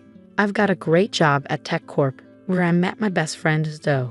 She was the one who finally convinced me to try therapy. "Girl, you've got more baggage than an airport carousel." "Time to unpack that," she said over our third glass of wine one night. So there I was, pouring my heart out to Dr. Patterson every Tuesday. "Olivia, how does your parents' abandonment make you feel?" He'd ask. "How do you think it makes me feel, Doc?" Like I just won America's Next Top Abandonment Story. Just when I thought I was getting a grip, life threw another curveball. Grandma Elena, the only real parent I ever had, passed away. I was crushed, drowning in grief and memories of cinnamon hugs. Then came the surprise. She'd left me a fortune. Serious money, the kind that would make even a Silicon Valley CEO do a double take. And wouldn't you know it, suddenly my phone was buzzing with calls from two people I never thought I'd hear from again. "Olivia, sweetheart, it's your father. I heard about Elena. I think it's time we reconnected." "Darling, it's your mother. I'm so sorry about your grandmother. We should talk." Well, look who decided to crawl out of the woodwork. I guess a fat inheritance check was enough to jog their memories about having a daughter. Buckle up, folks, things were about to get interesting. So there I was, standing outside a fancy restaurant, questioning my sanity for agreeing to meet with Michael. Yeah, I'm calling him Michael now. Dad is a title you earn, and this guy cashed in his chips a long time ago. "Olivia, oh sweetheart, you look so grown up," he said, walking toward me with a woman who looked like a desperate housewife's extra on his arm and 2 mini Michaels trailing behind. "Hi, Michael," I replied, my voice flatter than week-old soda. "This is Vanessa, my wife," he said, beaming like he was introducing me to a shiny new car. "And these are the twins, Bryson and Kyler." I forced a smile. "Nice to meet you all." As we sat down, I couldn't help but notice Vanessa's designer everything. Her purse probably cost more than my monthly rent. "So Olivia," Michael started, his voice dripping with fake sincerity, "I heard about Elena. I'm so sorry. She was a good woman." "Yeah, she was the best," I replied, stabbing my salad like it had wronged me. "Funny how you remember her now." Michael had the decency to look uncomfortable. I know I made mistakes, sweetie, but I'm here now. We're family. Family? I scoffed. Is that what you call it? Vanessa chimed in, her voice nauseatingly sweet. Olivia, your father's been through a lot too. We should focus on healing. I bit my tongue so hard I tasted blood. Michael cleared his throat, leaning in. So Elena's estate, has everything been settled smoothly? And there it was, the real reason for this little family reunion. It's been handled, I said curtly. The rest of lunch was a blur of awkward small talk and thinly veiled questions about my finances. The next day, it was Sarah's turn. She picked a ritzy country club. Of course she did. Darling, she exclaimed, air kissing my cheeks.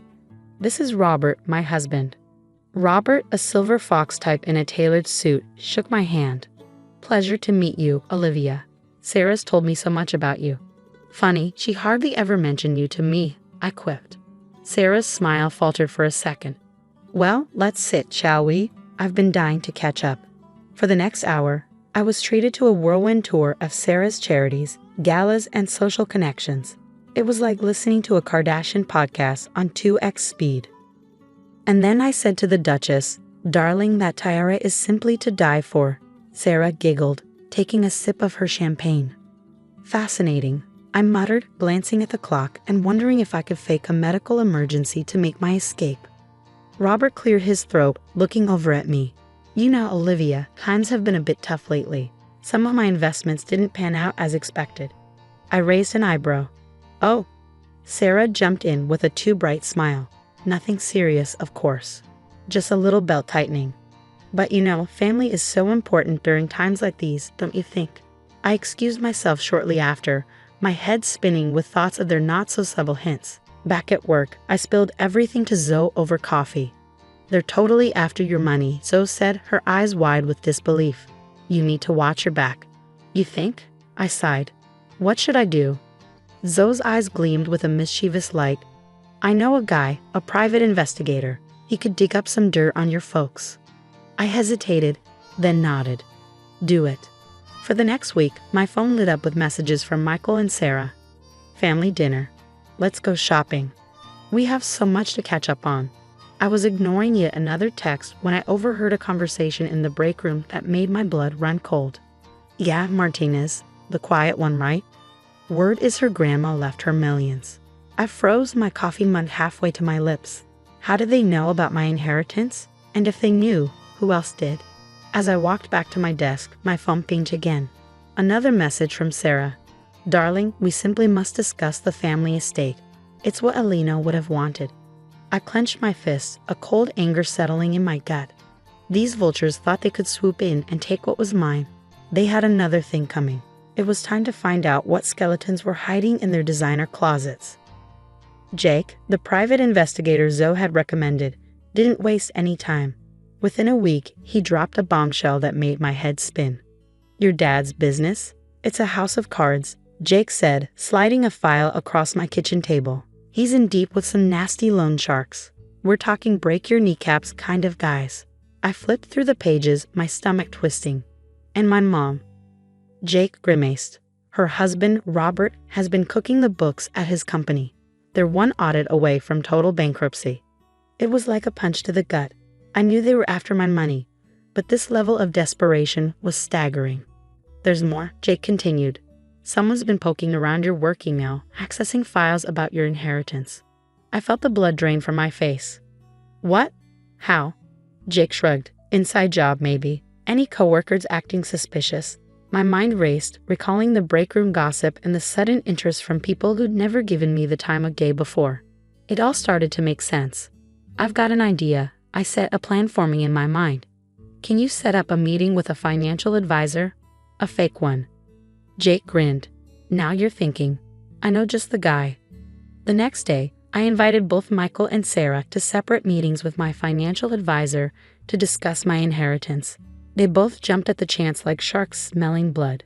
When they arrived at the office, the looks on their faces were priceless. Michael turned pale, while Sarah's Botox forehead actually managed to wrinkle in surprise.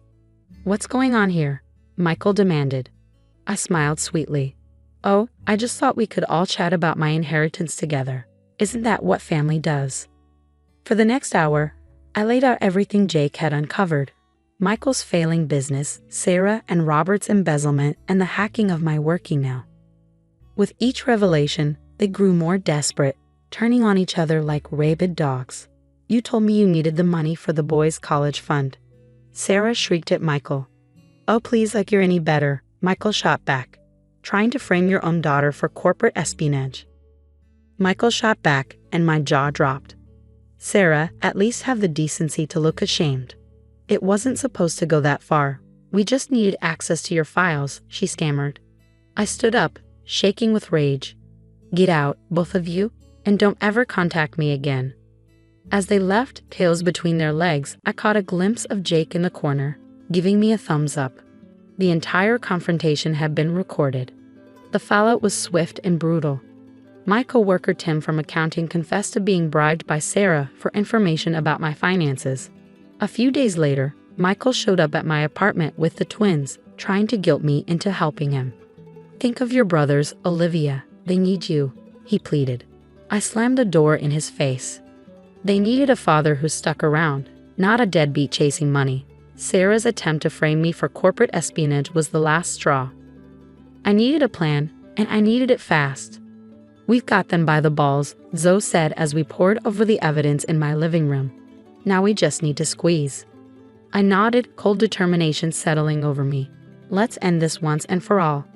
I wish I could say I felt bad about what I was about to do, but after everything they put me through, this was justice, pure and simple. First up, Robert's embezzlement. I made an anonymous tip to the SEC, and they swarmed his office faster than you can say insider trading. Sarah, darling, I'm afraid there's been a terrible mistake. I overheard Robert shouting into his phone outside the SEC building. The only mistake was thinking they could mess with me and get away with it. As for Michael, well, let's just say his loan shark buddies got an interesting update on his whereabouts. Last I heard, he was spotted boarding a bus to Mexico, looking over his shoulder every 5 seconds. But the piece de resistance, that recorded confession, I handed it over to my company's legal team, and suddenly, all those whispers about corporate espionage dried up real quick. Olivia, we owe you one apology, my boss said, looking sheepish. And a substantial raise if you're interested. I smiled, but my mind was already elsewhere. It was time for a change. Actually, I said, I think I'm ready for a new challenge. So it was all in when I pitched her my idea, our own tech company. Girl, you're speaking my language. We used part of my inheritance to set up shop. But that wasn't all. Grandma Alina's house. I turned it into a shelter for kids who'd been abandoned or abused. It felt right, like she was still helping people even after she was gone. This place is going to change lives, Zoe said as we stood outside the newly renovated shelter. I nodded, feeling a lump in my throat. It already has. Standing by the window of my new office overlooking the San Francisco skyline, I felt a weight lift off my shoulders. The past was behind me. The future was mine for the taking. The story's over, but I've got a question for you. If you were in my shoes, would you have exposed your parents' schemes or given them another chance? Family is complicated, right? Drop your thoughts in the comments.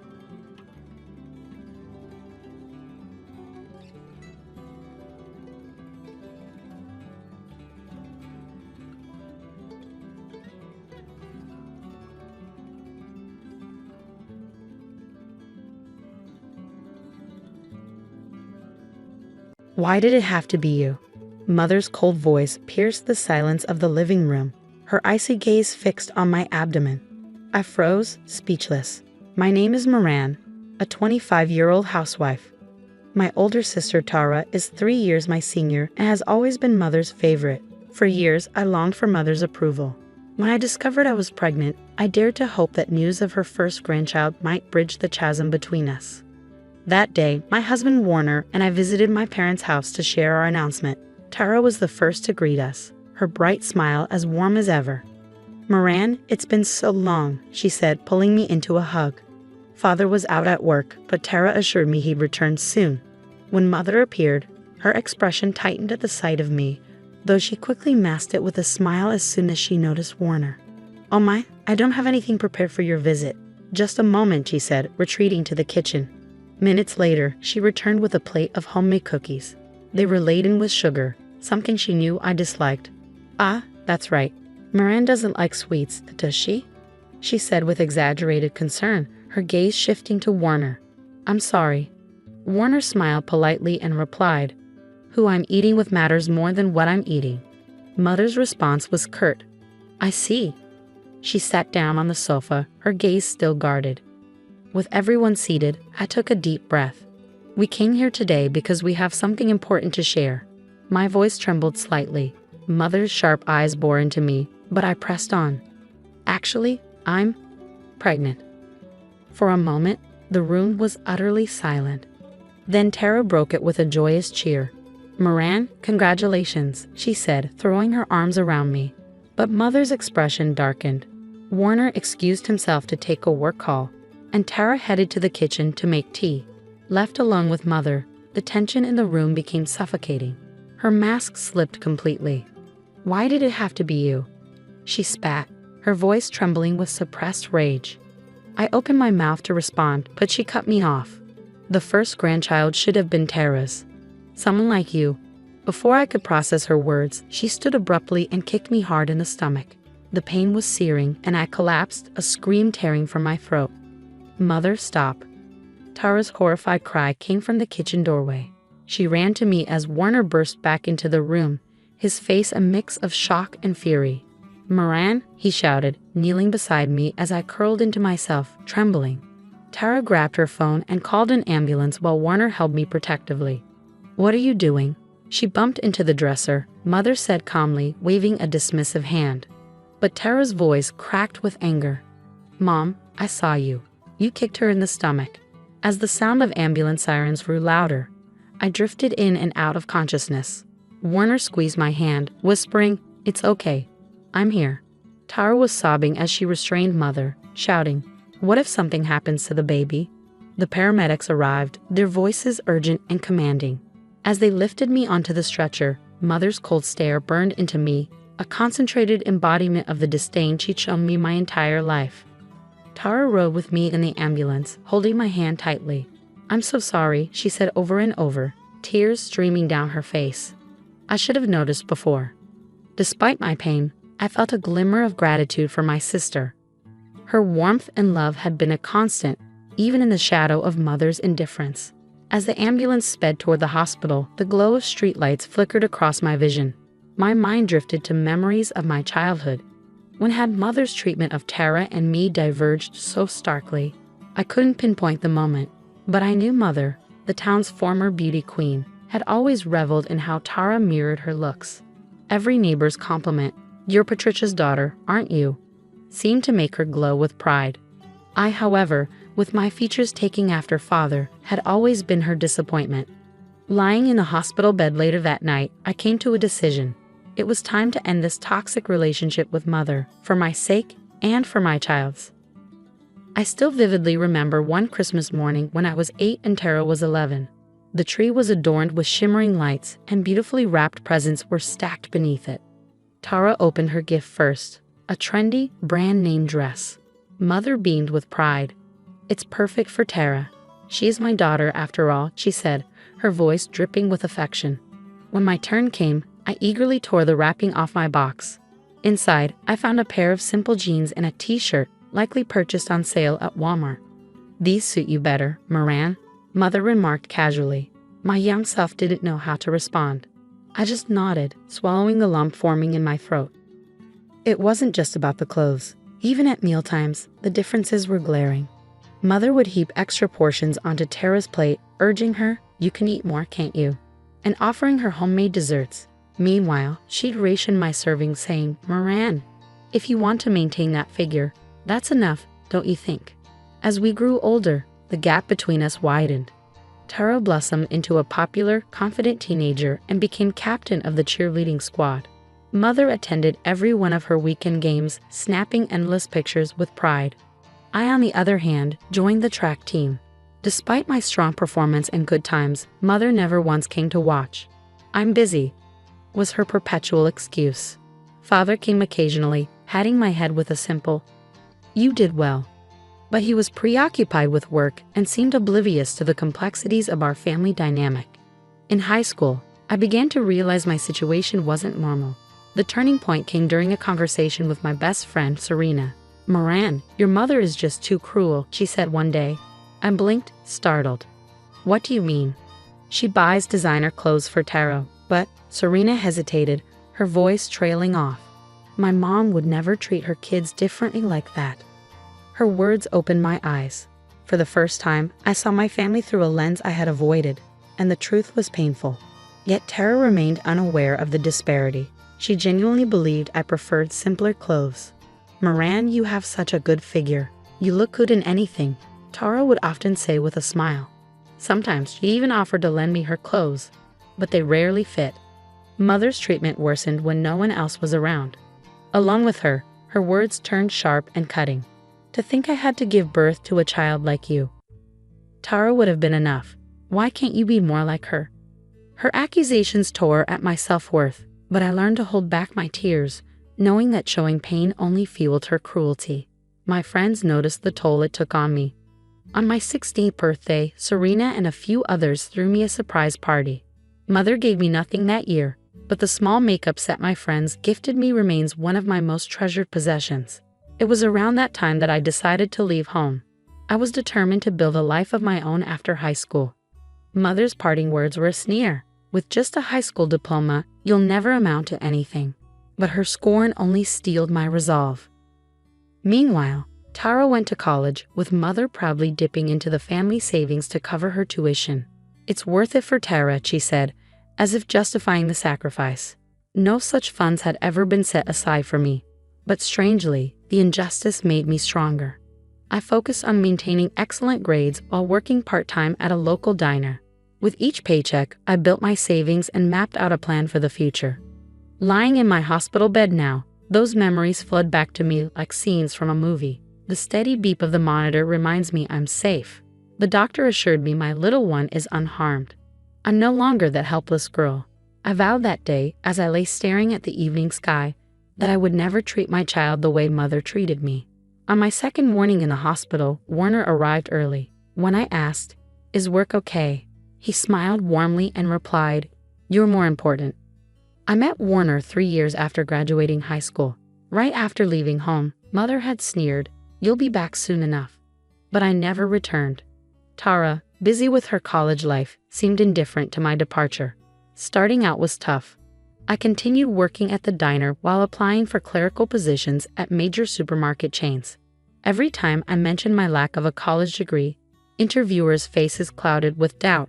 I lost count of how many rejections I faced, more than 30. The turning point came during an interview for a customer service position at an IT company. The HR manager said, "We value your experience and motivation more than your education." Those words changed my life. I landed my first office job at a modest IT company where I met Warner, a systems engineer. Our first interaction was over a jammed printer. "You're always here early and staying late," Warner observed one day, his tone warm and curious. I answered honestly, "I want to learn as much as I can." For someone with just a high school diploma, this job is a rare opportunity. From that day on, Warner often stopped by my desk. We chatted over coffee during breaks and eventually began spending weekends together. As we grew closer, I found the courage to share my struggles.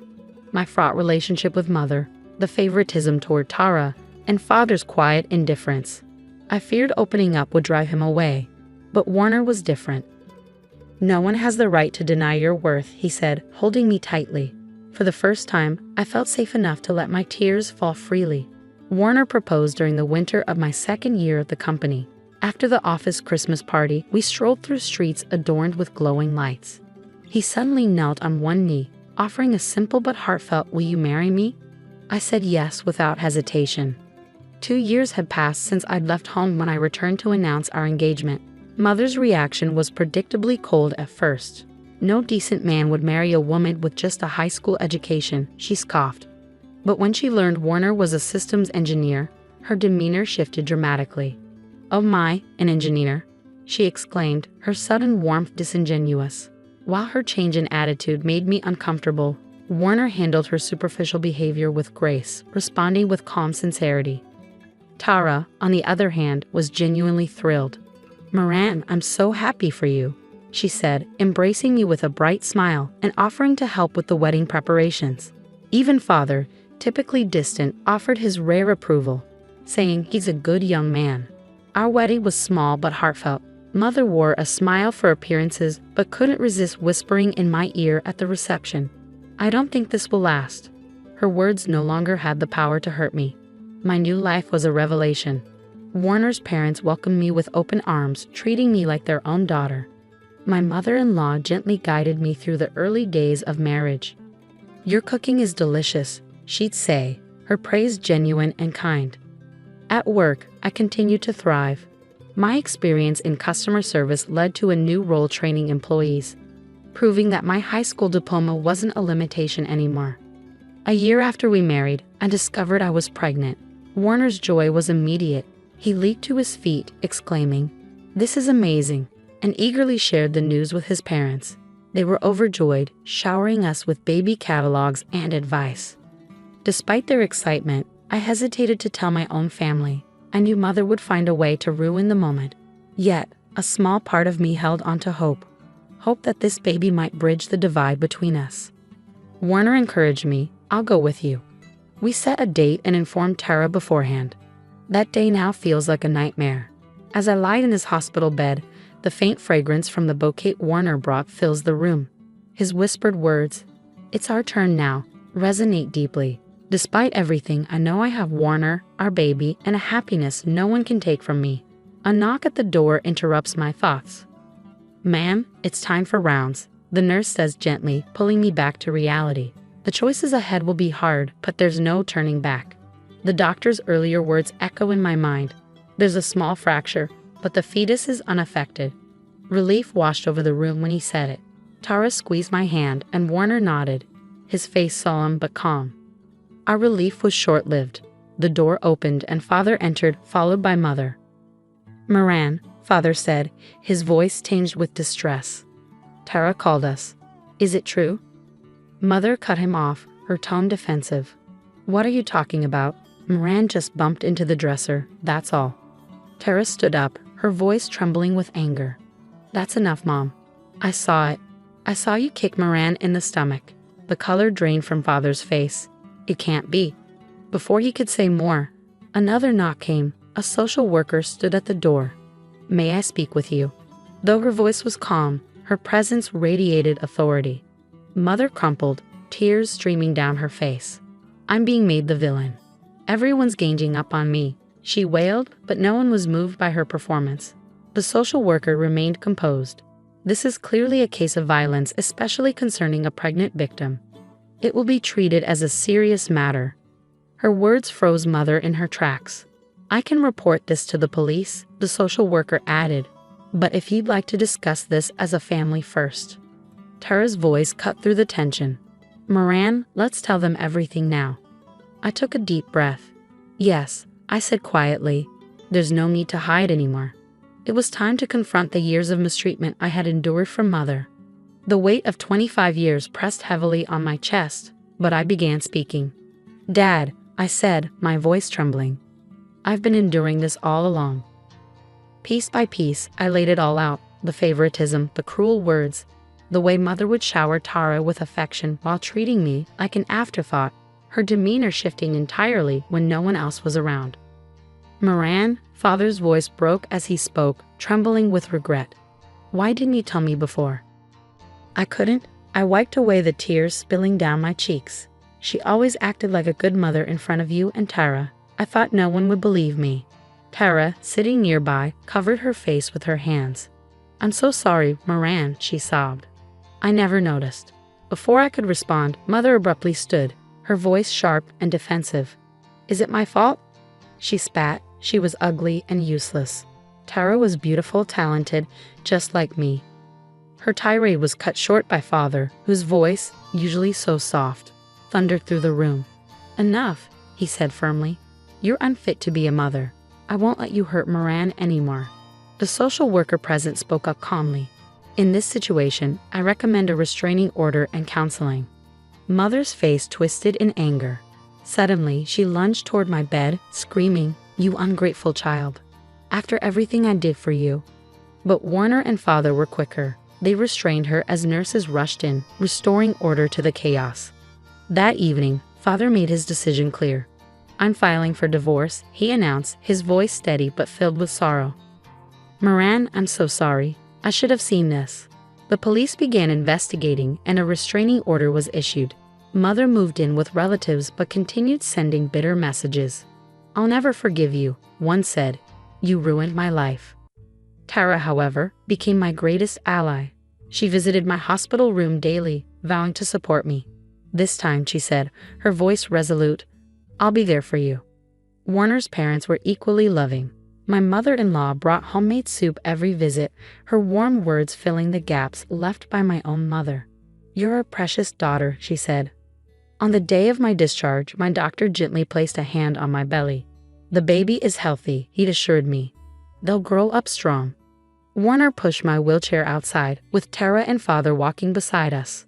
The soft spring sunlight bathed us, and for the first time, I felt the warmth of true family. Before helping me into the car, Father hugged me tightly. "From now on," he said, his voice heavy with emotion, "let's live as true parent and child." I nodded, tears streaming down my face. The long winter of my life was over. A new season had begun. In the delivery room, the doctor's voice echoed. "Moran, one more push." With every ounce of strength, I bore down, the sound of Warner's steady encouragement in my ear. "You've got this." Tara, crying softly, rubbed my back. Then, a strong, healthy cry filled the room. "It's a girl," the nurse announced, holding up the tiny bundle. As the nurse handed her to me, I stared at her red face and tiny clenched fists, tears blurring my vision. "Nikki," I whispered, the name Warner, and I had chosen. Father was the first to see her in the waiting room. Tears welled in his eyes as he said, "She looks just like you did when you were born." 3 months have passed since that day. Mother's last contact was a voicemail filled with resentment. "I'll never forgive you. You've taken everything from me." I later heard she moved out of state. Sometimes late at night, I think about her, not with anger, but with sadness. She's a woman who lost her way, who lost the ability to love. "Moran," Tara's voice pulled me from my thoughts.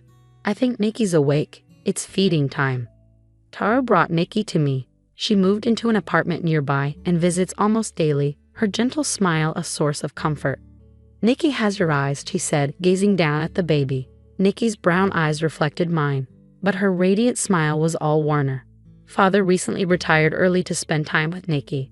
"I want to watch my granddaughter grow up," he explained. Every weekend he visits, holding her for hours. One day, he spoke to me with uncharacteristic seriousness. "Moran," he said, "you've done so well. You've become a wonderful mother." His words were a balm for wounds I carried for decades. Parenting isn't easy. Sleepless nights, constant worries, and endless adjustments fill our days. But I'm surrounded by love. Tara is my rock, always offering help. Warner's parents treat Nikki like their own grandchild, knitting her clothes and showering her with love. I've started attending a support group for mothers with complicated family histories. Sharing my story has helped me heal. On Nikki's 6-month birthday, we held a small celebration. Father, Tara, Warner's parents, and close friends filled the room with laughter and warmth. As the setting sun bathed us in light, Warner leaned in and whispered, "Are you happy?" I smiled. "Very." Looking at Nikki's peaceful face, I silently vowed to give her unconditional love, to shield her from the darkness I once endured.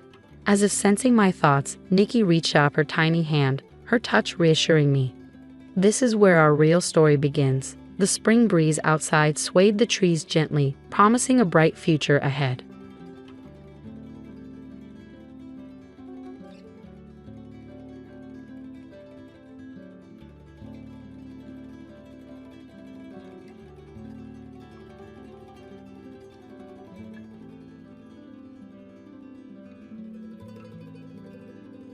My upbringing took a sharp turn from the very beginning, as my parents, facing financial constraints and harboring disappointment over my gender, decided to put me up for adoption when I was just a child. Growing up in a modest household with 2 older sisters, life was far from idyllic. We resided in a quaint ancestral home in a small town, relying on the support of my grandparents' farm for a significant portion of our sustenance. My father, a truck driver, was often away, returning home every few days, while my mother worked as a waitress. Being the unplanned third child, I discovered the unwelcome circumstances of my arrival as I matured. My parents had initially contemplated getting rid of me, but medical concerns dissuaded them. Moreover, my mother's desire for another daughter led to disappointment when I, a boy, arrived. Growing up, my small-town existence became colored by the embarrassment of being dressed in my sister's discarded clothes, a consequence of my mother's practicality in reusing outfits. School became a challenging environment where I faced ridicule for wearing a girl's uniform and sporting long hair. Complaints only resulted in punishment from my mother. As I navigated childhood, I absorbed a constant stream of abuse and harsh words from my parents. My father's sporadic presence offered little solace, as he fluctuated between a neutral stance and moments of cruelty akin to my mother. My resentment grew as I realized my sisters consistently received the best while I got their leftovers. Rebellion became my coping mechanism, a response to the injustices I perceived. I wasn't a saintly child. I directed my frustration towards my parents, holding them responsible for my misery. Grounded and left to fend for myself, I faced the struggles of a 6-year-old grappling with an unjust reality. A pivotal moment occurred when severe bullying in the playground pushed me to the brink. Upon discovering my sister's new holiday clothes, I succumbed to a fit of frustration, cutting them into confetti. While I regret my actions, they stemmed from a place of pain rather than malice. Instead of understanding my turmoil, my parents deemed it a sin deserving the harshest punishment. They decided to put me up for adoption. Despite waiting for a month, no one stepped forward to take me in. The frustration that followed was directed at me, reinforcing the narrative of my perceived worthlessness. In the midst of it all, I overheard my mother expressing how unwanted I was, further deepening the wounds of rejection. I often find myself pondering the wish that I had undergone a gender check, a step that might have spared me from being brought into a world where my parents harbored such intense hatred for me. It's disheartening to bear the weight of their disdain, especially for a reason beyond my control. After a considerable period with no takers for my adoption, my parents began discussing the situation with friends and relatives. Dad happened to know someone in the neighboring town, a man running a food van with his wife. Though they were economically less fortunate than us, their desire for a child had remained unfulfilled for over a decade. Dad approached them, and without hesitation, they agreed to adopt me. The moment Dad broke this news to Mom and my sisters is etched in my memory. Their joy at the prospect of getting rid of me was palpable. Dad, however, provided a disclaimer about their financial limitations, suggesting that I might not be able to attend school. Mom, nonchalant, dismissed it, urging Dad to drop me off the next day. I stood at the corner, holding the curtain, torn between my disdain for my family and the fear and hurt of leaving them. Tears welled up, but I kept them silent. The excitement of my family overshadowed my presence. When Dad finally noticed my tears, he offered a comforting pat on my back, instructing me to pack my belongings as we would leave for my new family the next morning. Though my heart screamed, the cries went unnoticed. I packed, hoping my new family would be kinder. The next day, Dad drove me to the neighboring town. The emotions during that journey remain a blur, a numbness that enveloped me. My new family, indeed financially modest, had a tiny house with one room. They had converted a storehouse into my living space. It was small, but at least I had a room, a luxury I never enjoyed before. My belongings found a home in a tiny closet at the corner. My new parents, Mary and John, greeted me with warmth and affection, qualities unfamiliar to me, coming from a disturbed household. Doubts lingered, and I resisted getting attached, fearing another abandonment. It took months for me to realize that their love was genuine. Despite discontinuing school that year due to the mid-session move, they promised to enroll me the following year. Witnessing their relentless efforts to save money for my education endeared them to me. In time, I reciprocated their love. My adoption, initially viewed as a curse, turned out to be a blessing. My biological parents never reappeared, allowing me to embrace my true identity as a boy. Mary and John, diligent and hardworking, devoted 14 to 16 hours a day to their food truck, located just outside their modest apartment. During the times when John and Mary were engrossed in their work, I wasn't left to fend for myself. Through my bedroom window, I had a clear view of their activities. Gradually, I found myself spending my days on the food truck, lending a hand wherever I could. When I entered school, my focus shifted to studies, yet I continued aiding them with chores during my free moments. By the age of 10, I was assisting John at the cash counter, showcasing an early proficiency in calculations. Business and accounting became familiar territories for me. Post-high school, a burning desire to run their business full-time emerged within me. However, both John and Mary insisted that I complete my college education first. They generously funded my studies, recognizing the need for formal education. As they aged and grew frail, I yearned to assume their responsibilities as they had done for me. Still, they reassured me they could manage for a few more years and urged me to pursue higher education. My college focus was on business and accounting, driven by my ultimate aspiration to become an entrepreneur. Graduation day marked a pinnacle of joy, with John and Mary celebrating as if over the moon. Despite inviting my biological parents to the convocation, they failed to attend. Post-college, my eagerness to take over the food van and allow John and Mary to retire clashed with their plans for me. Accumulating substantial savings, they handed it over to me, encouraging me to start my own business. Overwhelmed by their gesture, I hesitated to blindly spend the money. Drawing upon my business acumen, I scouted for a struggling local eatery in a prime location. After numerous rejections, I secured a lease on a profit-sharing model. Starting from scratch, I revamped the place and menu to cater to the tastes of millennials and Gen Z. By providing exceptional services, sales soared, yielding a twofold profit on the initial investment within a year. 4 years into this venture, I now proudly oversee 3 successful cafes in town. I upgraded John and Mary to a better apartment while securing a modest place for myself. Despite urging them to retire the food truck for their happiness, they insisted on continuing. Leaving their house with a suitcase, I never envisioned myself as a college graduate. Yet here I am, running flourishing restaurant chains in town. Fast forward to last month, a routine day at work turned extraordinary when I spotted a familiar face at the cash counter of one of my restaurants.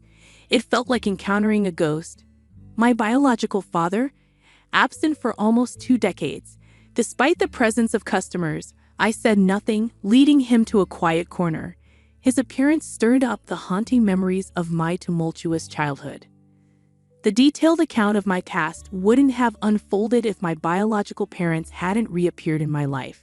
He expressed immense happiness and pride in witnessing my success, leaving me speechless and numb.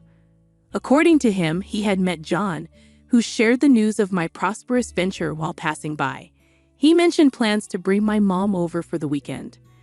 Uncertain of how to respond, I remained silent, and he departed shortly after. Later that day, I approached John, expressing my reluctance to meet my biological parents, who had disowned me for being a boy. I harbored memories of a distressing childhood and contemplated running away for the weekend. Mary insisted on forgiveness and moving forward, urging me to meet them. Reluctantly, I agreed, setting the condition that Mary and John be present during the encounter. On the arranged weekend, my biological parents arrived at John's house. Instead of an apology, they displayed no remorse, focusing on counting the favors they believed they had bestowed upon me.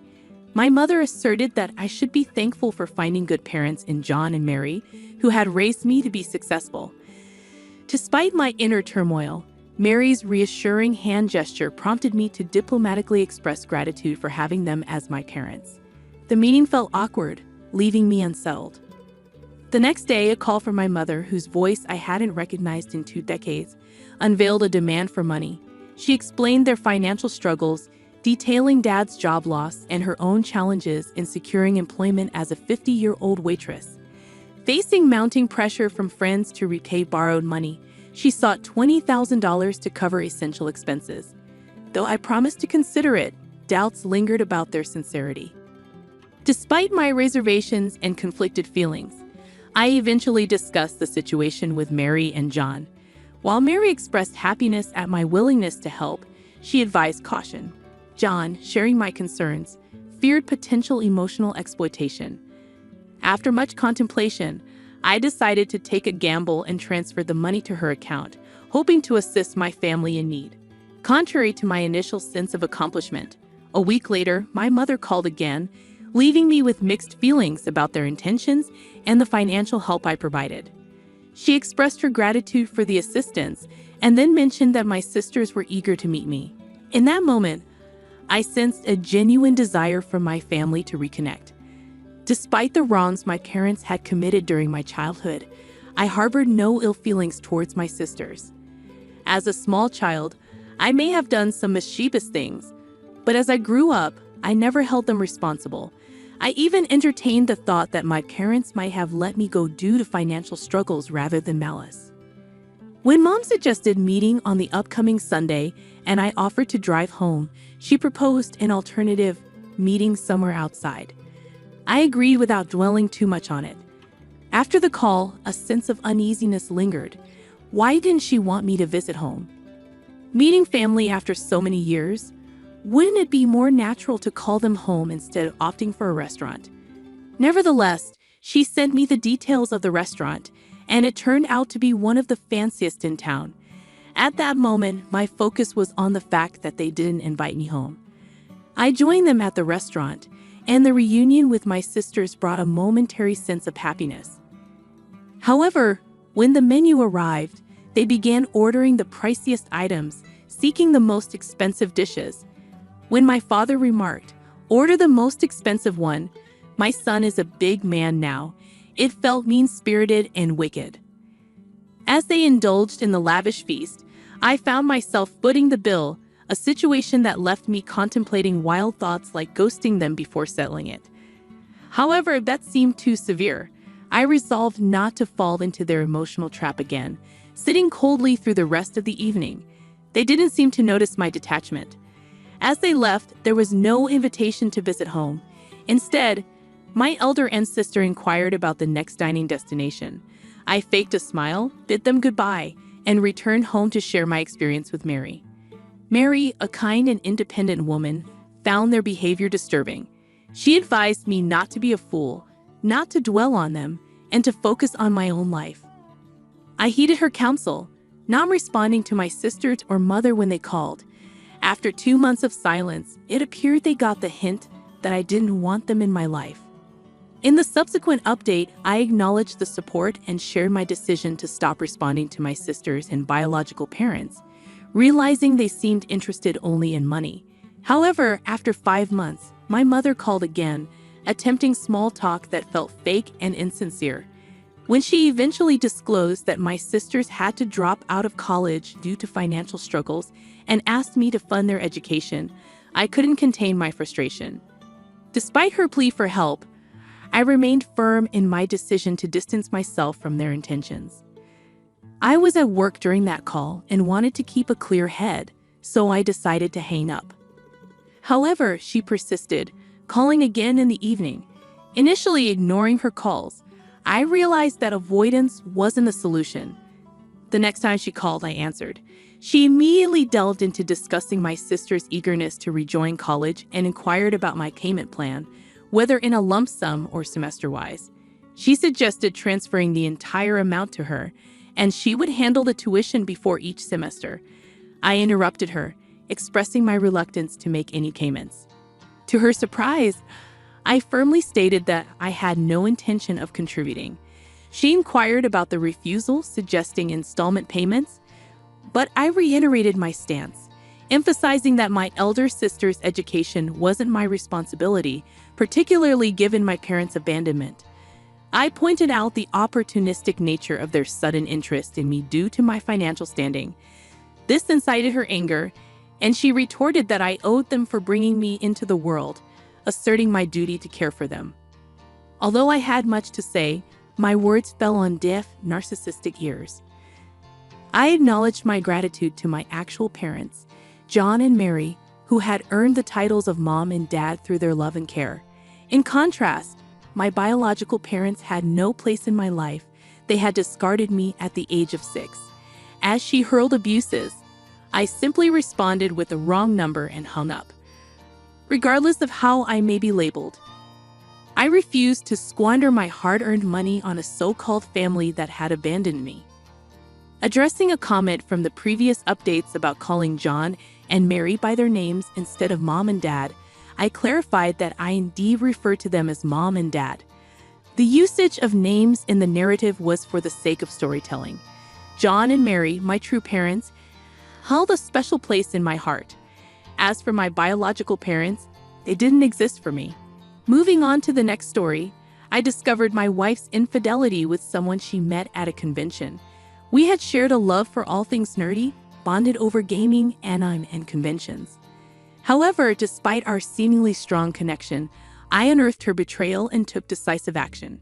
5 years into our marriage, the foundation we had built on mutual interests and passion seemed solid. We both reveled in nerdy activities, from gaming to discussing the latest chapters of manga like Legend of Zelda and One Piece. Our love for each other grew rapidly, leading to a fast-tracked marriage. Our wedding, brimming with nerdy charm, celebrated our shared interests. Due to work constraints and financial considerations, attending conventions had become a rare occurrence for us. Wanting to make our 5-year anniversary special, I decided to surprise her with tickets to a renowned Comic-Con. It was a dream event for many enthusiasts, and her joy upon receiving the surprise was palpable. However, this seemingly idyllic scenario took an unexpected turn. I always struggled to gauge women's interest, often realizing it only in hindsight. This pattern persisted even with my wife, as it took 3 extensive conversations on Discord for me to grasp her feelings and desire to know me better. When we attended a convention together, things seemed enjoyable. A woman dressed as slave Princess Leia complimented my stormtrooper costume, which I hastily put together. Unaware of her advances, my wife, noticing the attention, expressed her frustration at my obliviousness. As the convention unfolded, we joined a meetup where a guy, dressed as Han Solo, engaged in conversation with my wife, also portraying Princess Leia. Their interaction intensified, causing me to step in and mention my role as the husband. Although he acknowledged me politely, he avoided eye contact. Confronting my wife later, she insisted there was nothing amiss, attributing his friendliness to a shared interest in Star Wars. Believing her, I brushed off the incident. The next day, my wife fell ill, prompting me to leave and return later with a gift. However, she grew distant, responding minimally to messages. Concerned, I approached our room, hearing unsettling sounds upon arrival. Dismissing it as my wife's activities, I entered to find her seemingly guilty. Confronting her revealed nothing, and I chose to overlook the incident. The convention ended, but our relationship strained. She worked longer hours, became distant, and avoided spending time together. Suspicious, I noticed her Discord notifications were off, a deviation from our usual communication. Curiosity led me to check her phone, discovering messages from the guy she met at the Star Wars meetup.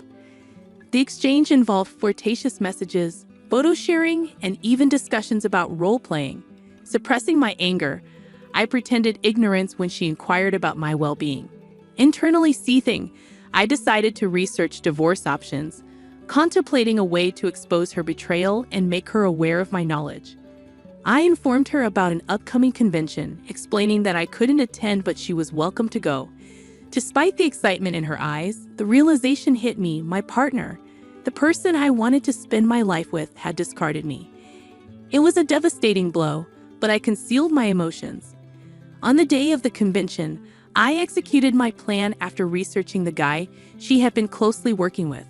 Wearing a mask to conceal my identity, I located them right in front of her favorite voice actors.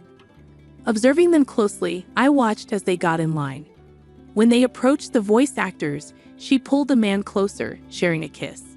That's when I intervened, removing the mask and confronting her.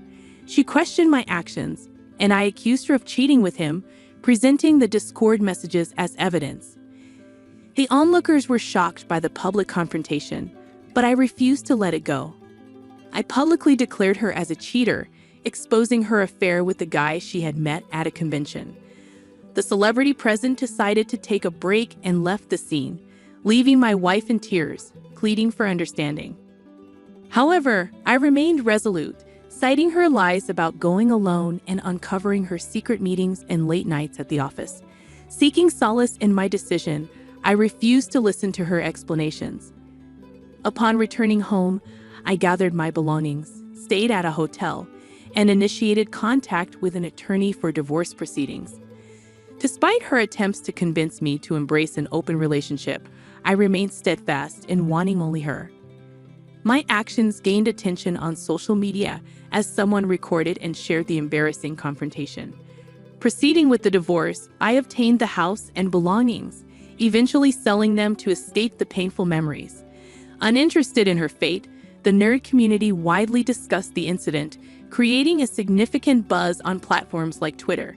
Her boss eventually discovered the situation, but my focus shifted towards my ongoing quest for love, steering clear of a relationship with a cheating partner like her.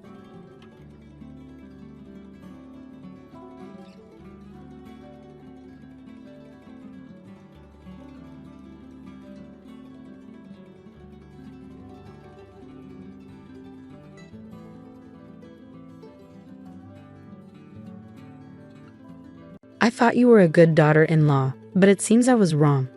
Leave this house and never come back. You're nothing but a parasite. Pack your things and go. Ever since my husband passed away, my mother-in-law Sarah and sister-in-law Catherine have been saying mean things to me. Even though I've been taking care of Sarah, my husband was worried about her until the end.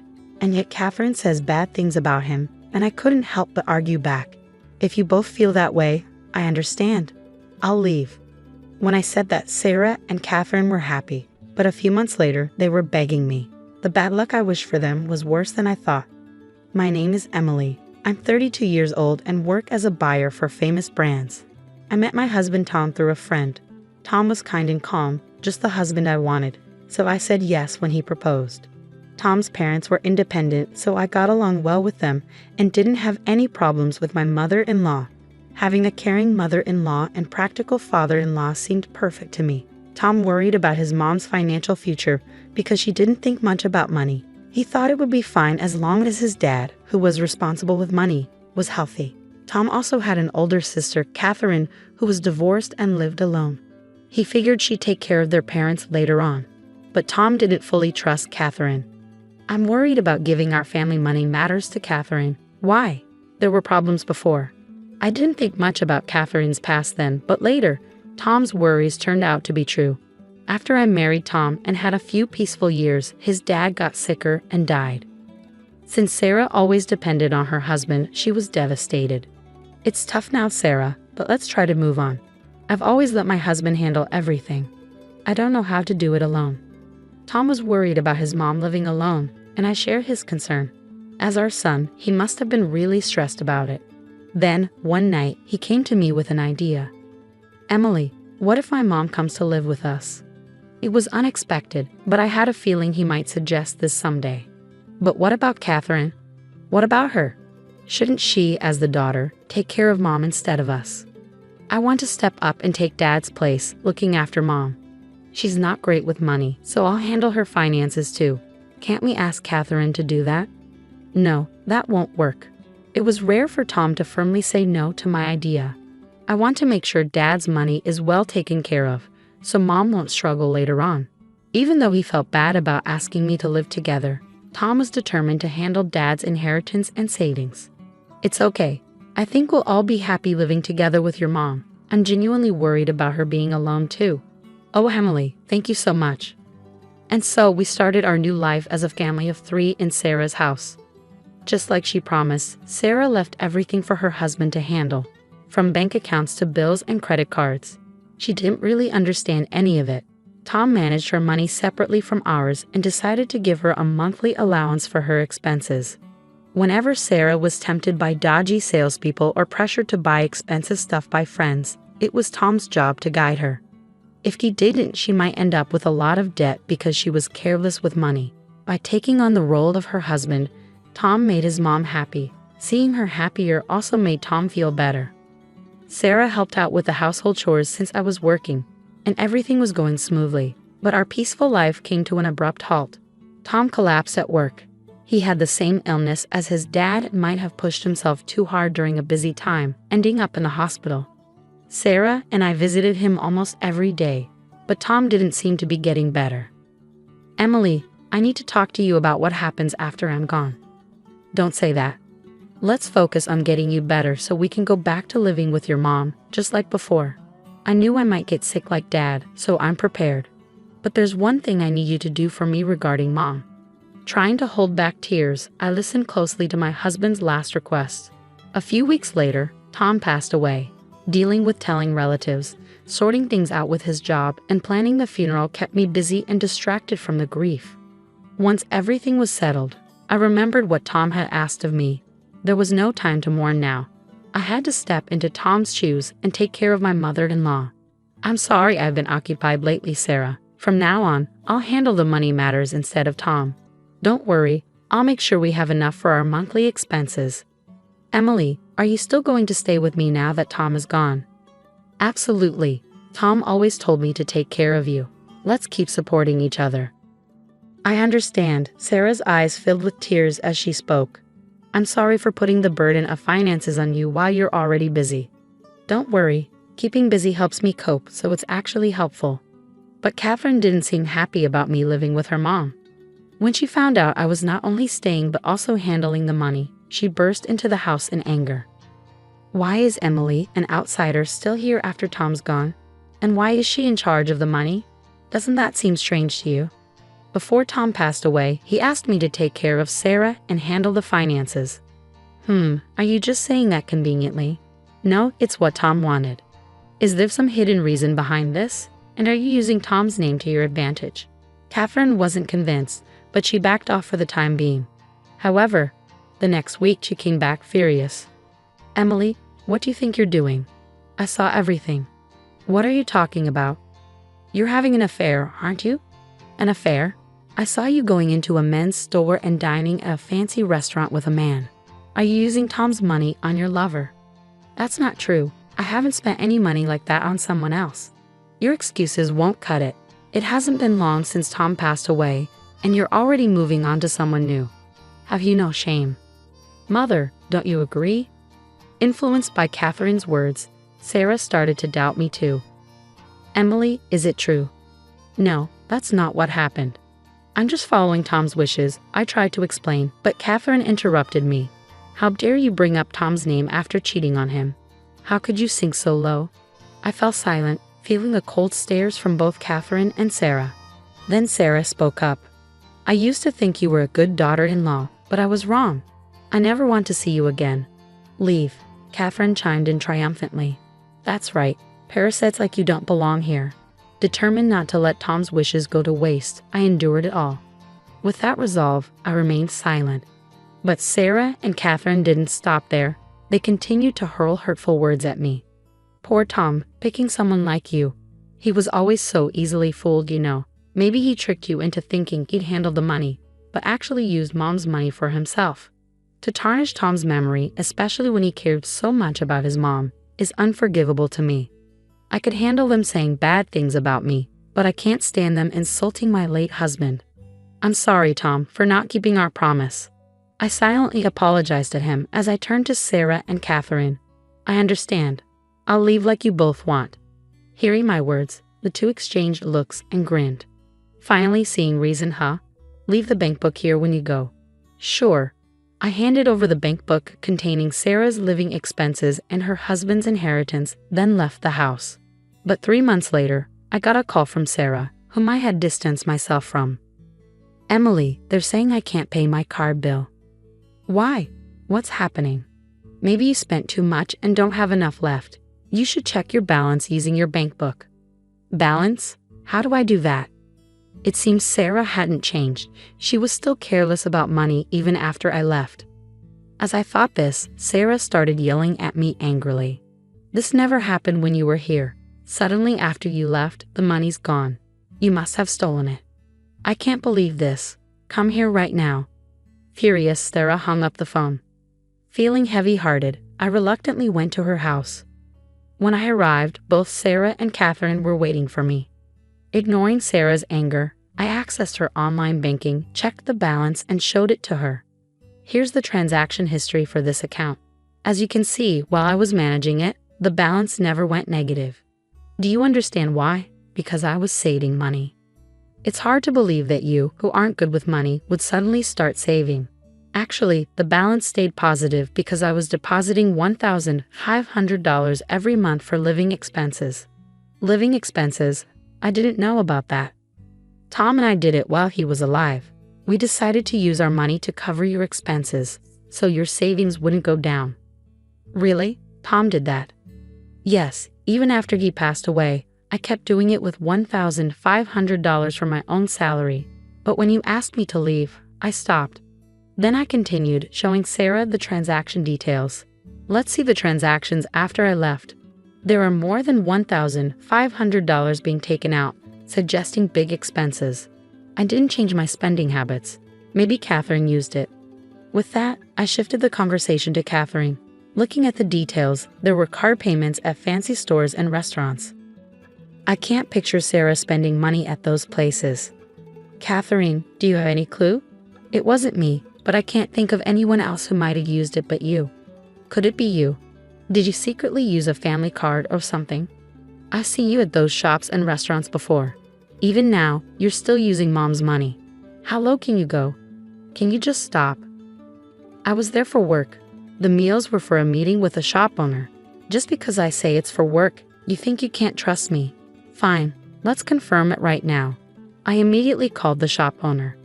Thank you for always helping us out. Yes, it was last Friday, and the item was... Well, I was checking some details on the phone. Catherine just stared blankly. Thank you. Can you include that as well? Oh, I see. After ending the call and checking my email, I showed Catherine and Sarah the attached photo. It showed Catherine shopping at the store. What's this? Catherine looked shocked as she saw the photo. It seems the security camera caught you, Catherine, buying these luxury items. When I spoke to the shop owner, they confirmed it right away. I'm pretty sure the person in this photo is you. Don't you agree? Catherine was speechless.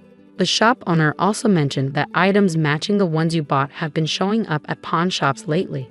The dates and items match the ones when you use the card, right? Catherine's voice shook, and she seemed confused. Sarah, looking puzzled, asked Catherine, but why go through all this trouble? Buying something and then selling it to a pawn shop right away. Since Catherine didn't seem willing to answer, I spoke up. She probably needed cash quickly. If she took it straight from the bank account, it would have been noticed right away. So you tried to frame me by shopping at my workplace, making it look like I was the one spending money, didn't you? Catherine couldn't defend herself and stayed silent. Meanwhile, Sarah seemed to have more questions and kept pressing Catherine. Catherine, why do you need so much money? Well, I had debts to repay, Catherine confessed quietly. But I added more to her confession. You didn't tell Sarah about it, did you? Do you know why Catherine got divorced? It was because of her debts. Tom often mentioned how troubled he was because Catherine kept asking to borrow money. This has been going on since before Catherine got married. Even after she got married, Tom complained that Catherine's spending habits hadn't changed. You had debts. Sarah then remembered something. The money your father left you, Catherine. I gave you a bank book with the inheritance in it, didn't I? Don't tell me even that money. At Sarah's request, I checked the balance of the bank account where the inheritance was kept. Sarah, the bank account is completely empty. What? Completely empty. But a few days after I left the house, all the money was taken out of the account. No, this can't be. Sarah collapsed to her knees, yelling at Catherine in anger. What's the problem? I had to meet my repayment deadline. My father would have let me, his daughter, use the inheritance however I wanted. I can't believe Sarah is so stunned. It seems Tom was right all along. He always said letting Catherine handle money was risky. He probably saw this coming. Sarah gave Catherine a stern look. That money wasn't just for me, you know. You got your share of the inheritance, right? Who uses someone else's money? You're the one taking advantage of this house. Leave. We're done, Mom. Wait, didn't we agree that I would live here in Emily's place after she left? If I stay with someone like you, I'll end up in debt too. I expect you to return every cent of your father's inheritance." With those words, Sarah forcefully kicked Catherine out of the house. However, I'm unsure if it was the right outcome. Since then, we've lost all contact with Catherine, and Sarah never got back any of the misused inheritance. If she still had it, Sarah could have lived comfortably in her old age. But now, she lives in poverty and loneliness. On the other hand, even though Catherine used the inheritance to pay off her debts, her spending habits didn't change, and she's accumulated even more debt. Without money to repay her debts, she keeps moving to avoid her loan sharks. Only now do I truly feel the weight of Tom's passing. Though things turned out differently from Tom's last wish, I believe I haven't done anything wrong. Tom wanted me to prioritize my happiness above all else.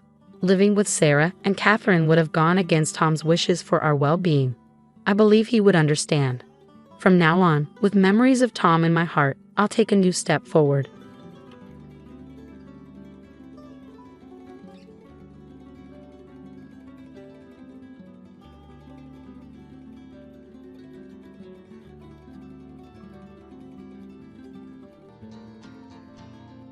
I regretfully forgot my wallet again, so I asked if my friend could cover the bill.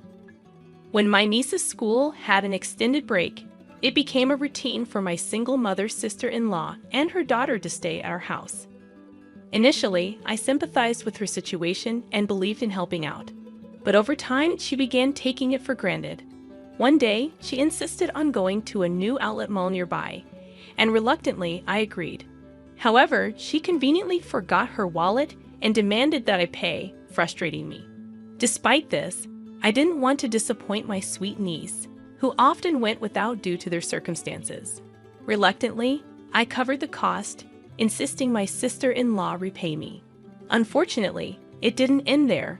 On another occasion, my sister-in-law demanded another trip to the outlet mall, and this time, I was determined not to give in. My husband and I, in our 30s and married for 5 years without children, had discussed the possibility of infertility and decided to let things happen naturally. Our parents were supportive, understanding that not every couple follows the same path. Though still hopeful for children, we were planning our future without excluding the possibility of living without them. My younger brother, still single, once joked about having lots of kids for my share, seemingly unaware of our fertility discussions.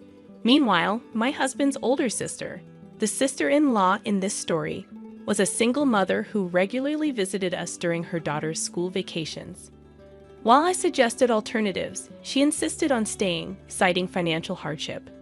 My niece, adorable and well-behaved, quickly became close to us, creating cherished summer memories at our house. As she entered middle school, the expenses began to mount with stationery, magazines, and fashion. Despite not wanting to interfere, my husband and I decided to give a generous middle school entrance gift. Touched by the thoughtful thank you letter, we looked forward to enjoying our separate vacations due to his work commitments. However, after Marine Day, my sister-in-law and niece unexpectedly arrived, announcing their month-long stay, reminiscent of previous years. I reminded her of our agreement to end these extended stays, but she brushed it off, saying, "I'll just stay in the room." Entering the room confidently, my sister-in-law remarked, "I've used every year," while my niece hesitated. Urged by her mother, my niece hurriedly brought their luggage, apologizing to me before following. Casually settling in, my sister-in-law suggested a visit to a new nearby outlet mall. Controlling the air conditioner and changing settings, she made herself comfortable, expressing delight at not worrying about saving electricity while sipping on a chilled beer my husband had prepared. Frustrated, I called my husband, who couldn't leave work due to their unexpected visit. He asked me to handle his sister for the time being, promising to talk to her when he got home, even if it meant working late. Troubled by her unexpected stay, I couldn't ask him to leave work early. Reluctantly, I decided it was better to take my sister-in-law and niece to the outlet mall than to have them linger around the house. My niece, seemingly interested, nodded along with her mother's conversation. Despite my reservations, I couldn't bring myself to ask her to endure it, especially considering she's my husband's relative. Unprepared for lunch and with unexpected guests, I reluctantly agreed to take them to the outlet mall, opting for a bus due to the heat. Complaining about the walk and the absence of the car, my sister-in-law begrudgingly understood the situation. As we arrived at the outlet mall, she started fussing about forgetting her wallet. Her explanation about mistakenly putting her credit card back in her wallet didn't make sense. While I pondered her story, my niece looked momentarily disappointed but soon smiled, saying she's happy just looking around. Feeling sorry for my niece, I suggested covering today's shopping, estimating it wouldn't exceed $400 for 3 people. However, my sister-in-law seemed most delighted, eyeing expensive items from famous brands. I ended up playing the role of her wallet, using my credit card since I didn't have enough cash. Demanding repayment as soon as we got home, my sister-in-law claimed she couldn't do it right away, citing a lack of cash and a forgotten bank card. When I suggested using her credit card's cash advance, she claimed her credit cards had expired, blaming a mix-up with a new one. I pressed her for proof, incredulous that she had allowed her cards to expire 3 months ago. She explained that she had panicked and switched wallets when her old one broke, making an honest mistake.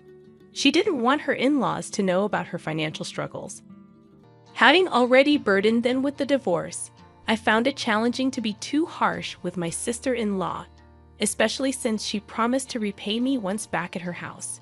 During that summer, she stayed with us for about a month.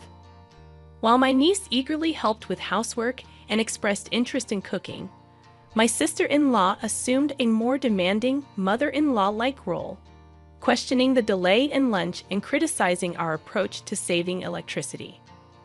My sister-in-law never contributed to housework and complained twice as much as anyone else. With her and my niece's presence, daily chores expanded to doing laundry for 4 people. When I mentioned the no air conditioning rule, complaints tripled. Frustrated, I asked my sister-in-law for help in hanging the laundry, but she dismissed it, insisting that being in the sun affected her skin and demanding an expensive sunscreen brand. After a month of enduring this, my sister-in-law finally left with my niece. However, when I asked her to repay the money she owed, she refused, claiming she couldn't do it before payday. Persistent in my demands, I eventually sent a certified letter as proof.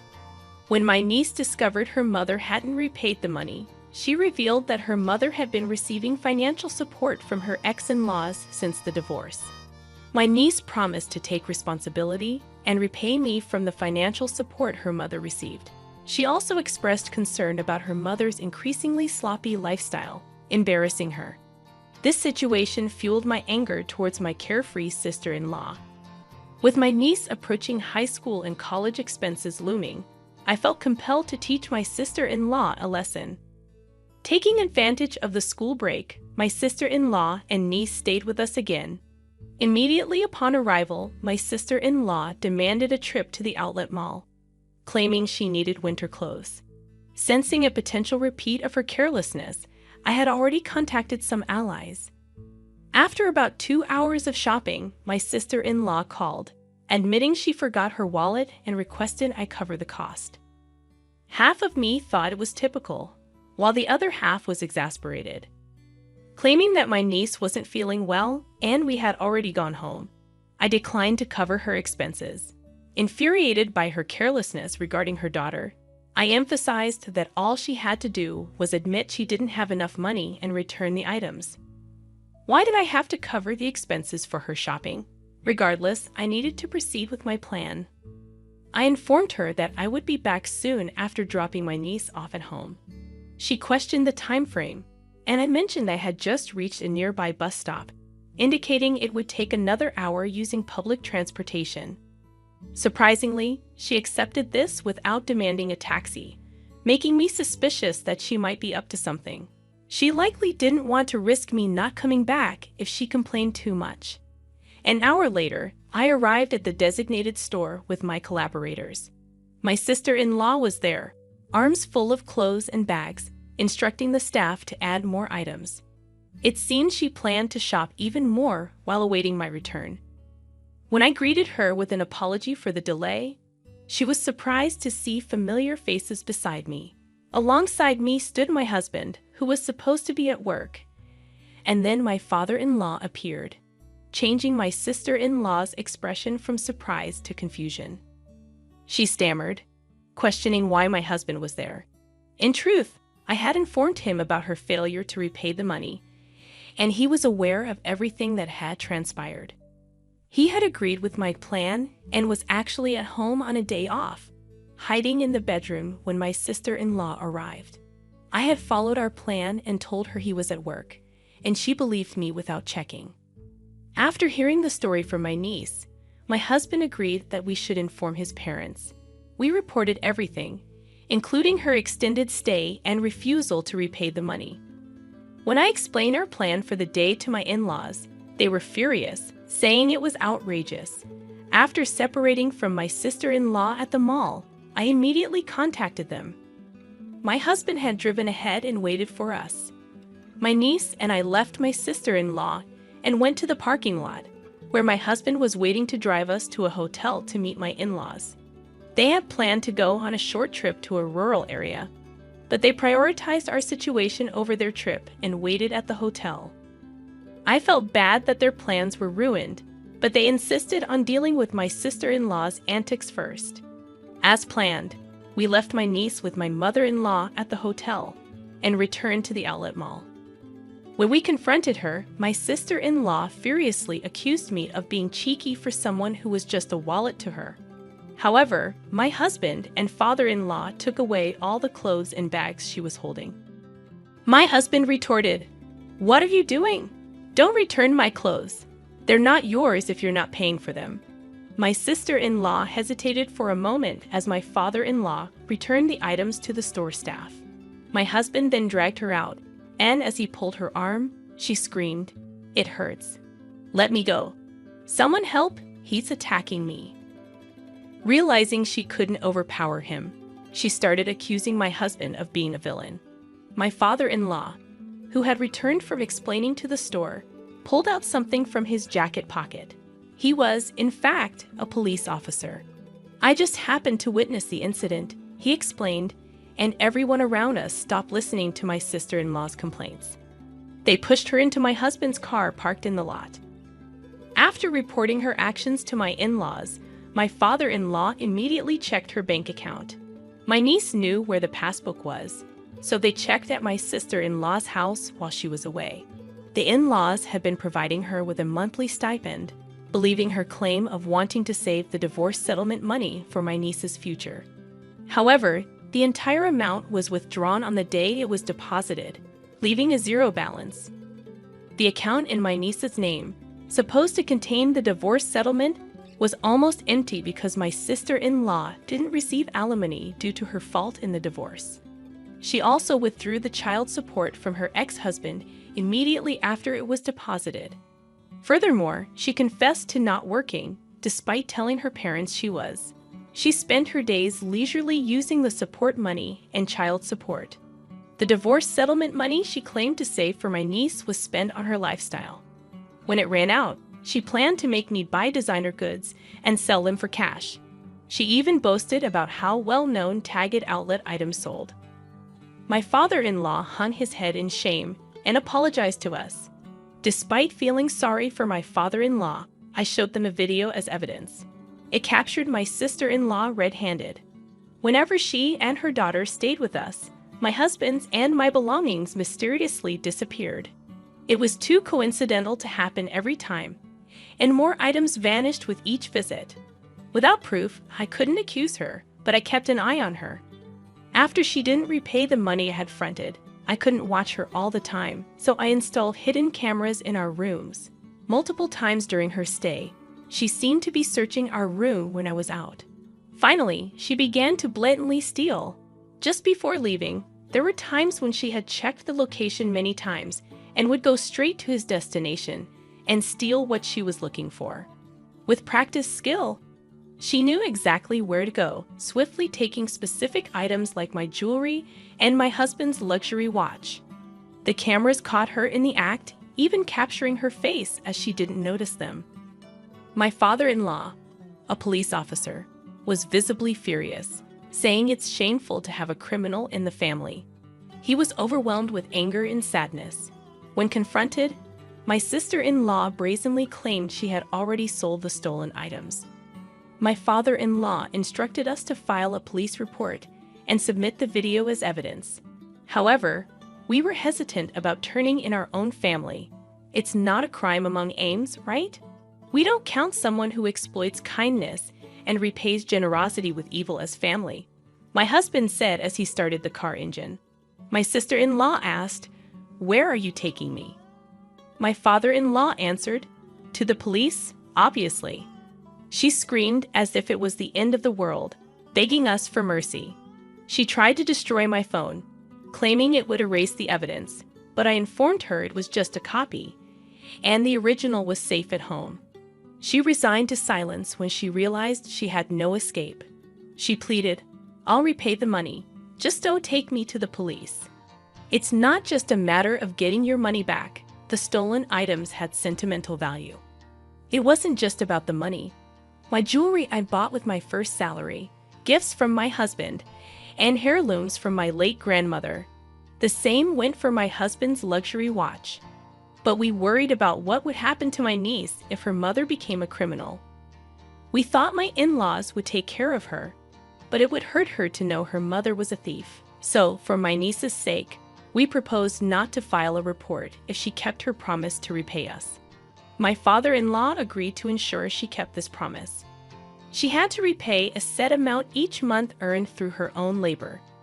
If she failed, we would immediately file a report. I told him that I had recorded the entire conversation as suggested by my father-in-law for evidence. My sister-in-law had no way to deny or forget what was said. She had no choice but to hang her head in the face of the reality that "I don't know, I didn't say it, I forgot" was no longer valid. Later, she was taken back to her parents' house by my father-in-law. We received an apology from my in-laws later.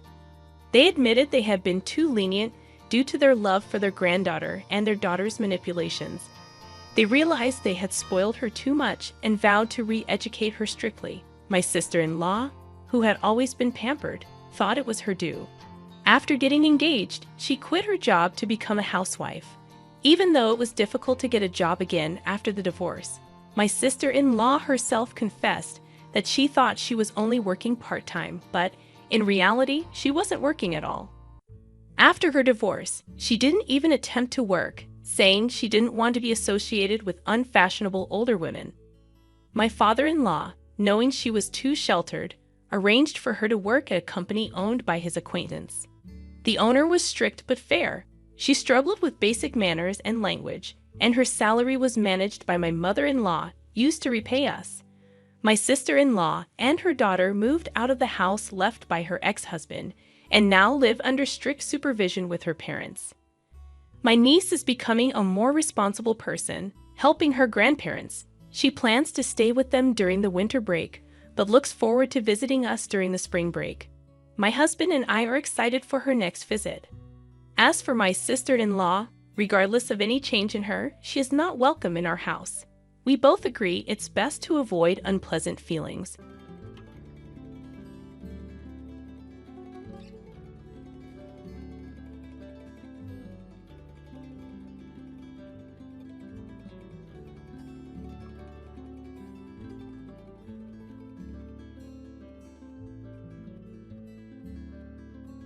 I am Nancy, and I have an older brother named Keith who is 7 years my senior. Keith has always been academically exceptional since childhood, consistently delivering top-notch performances. He graduated from a prestigious high school and university, making our parents immensely proud. However, the constant praise and high expectations seemed to shape his personality in an unexpected way as he grew older. After completing his education and securing a new job, Keith decided to leave our family home. During his departure, he sarcastically remarked about being unable to endure the mundane life in our house any longer. I can vividly recall the mixed emotions on our parents' faces at that moment, surprise and a hint of sadness. In the past, Keith was a cheerful and cherished member of the family. Personally, I felt a twinge of anger. I never excelled academically or in sports like my brother did. My high school wasn't super prestigious, but I valued the warmth and love within our family. Both Keith and I owe our lives to our parents' support. It saddened me that he seemed to overlook the importance of our family bonds.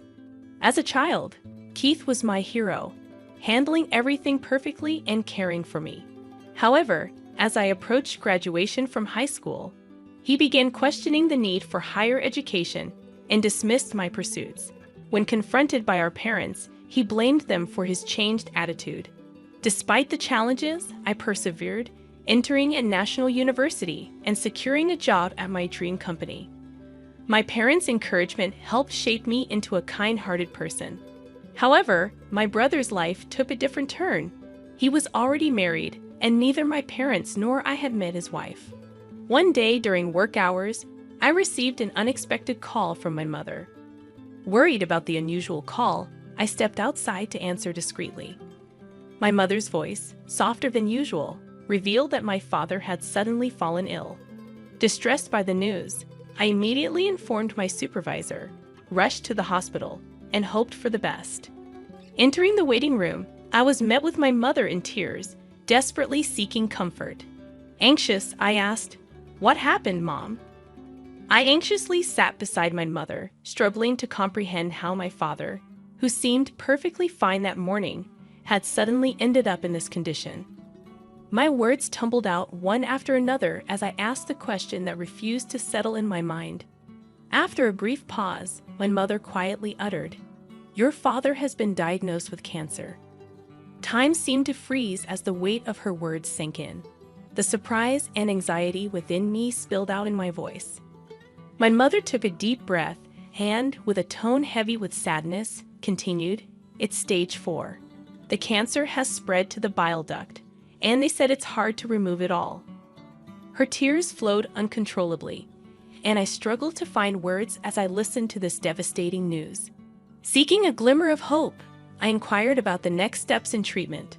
My mother nodded somberly, and after a short pause, the attending physician arrived to explain the detailed condition and treatment options.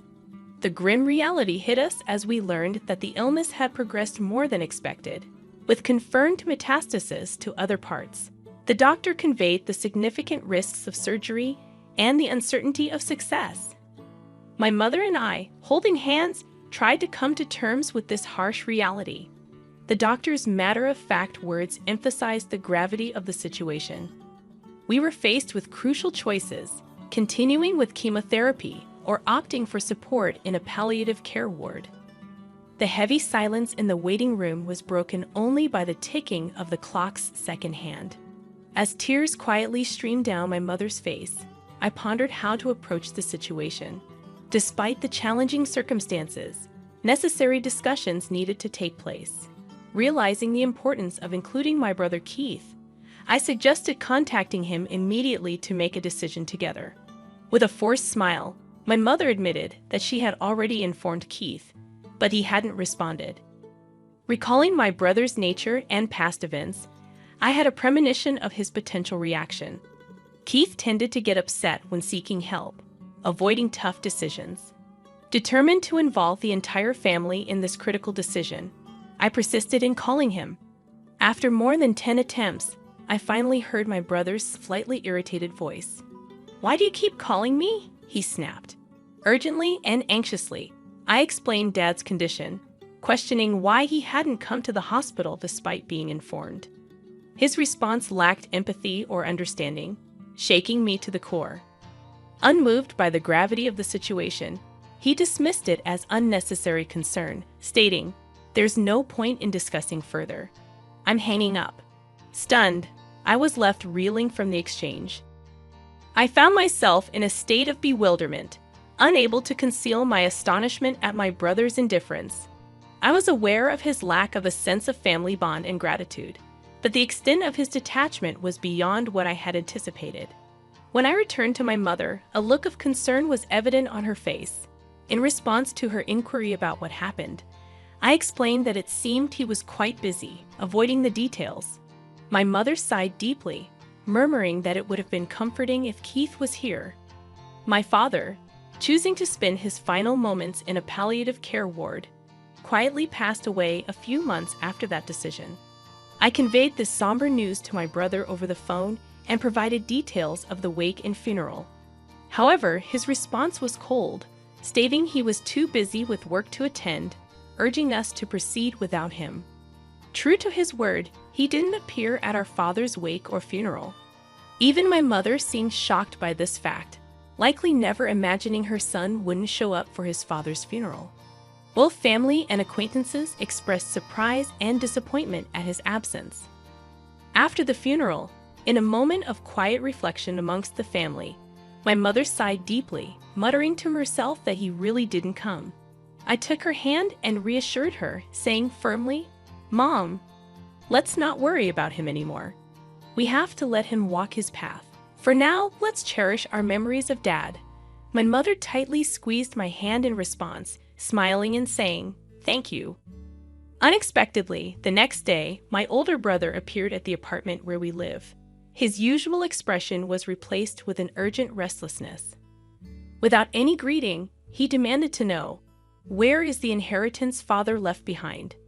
Shocked by his demand, I emotionally retorted, expressing disbelief at someone who didn't even attend the funeral now making such inquiries. Visibly irritated, my brother snapped at me, saying, "The kid should stay quiet," creating a tense atmosphere.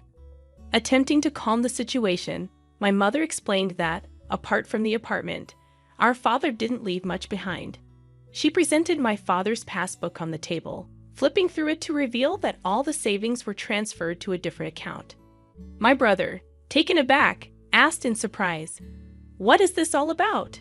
Gently, my mother replied, "Your father instructed to move all the money to my account earlier. Also, this apartment's name has been changed, and now it's in my name." Left speechless, my brother clicked his tongue in frustration and left. Watching his departing figure, we were once again filled with admiration and gratitude for our father's foresight and his plan to protect the family.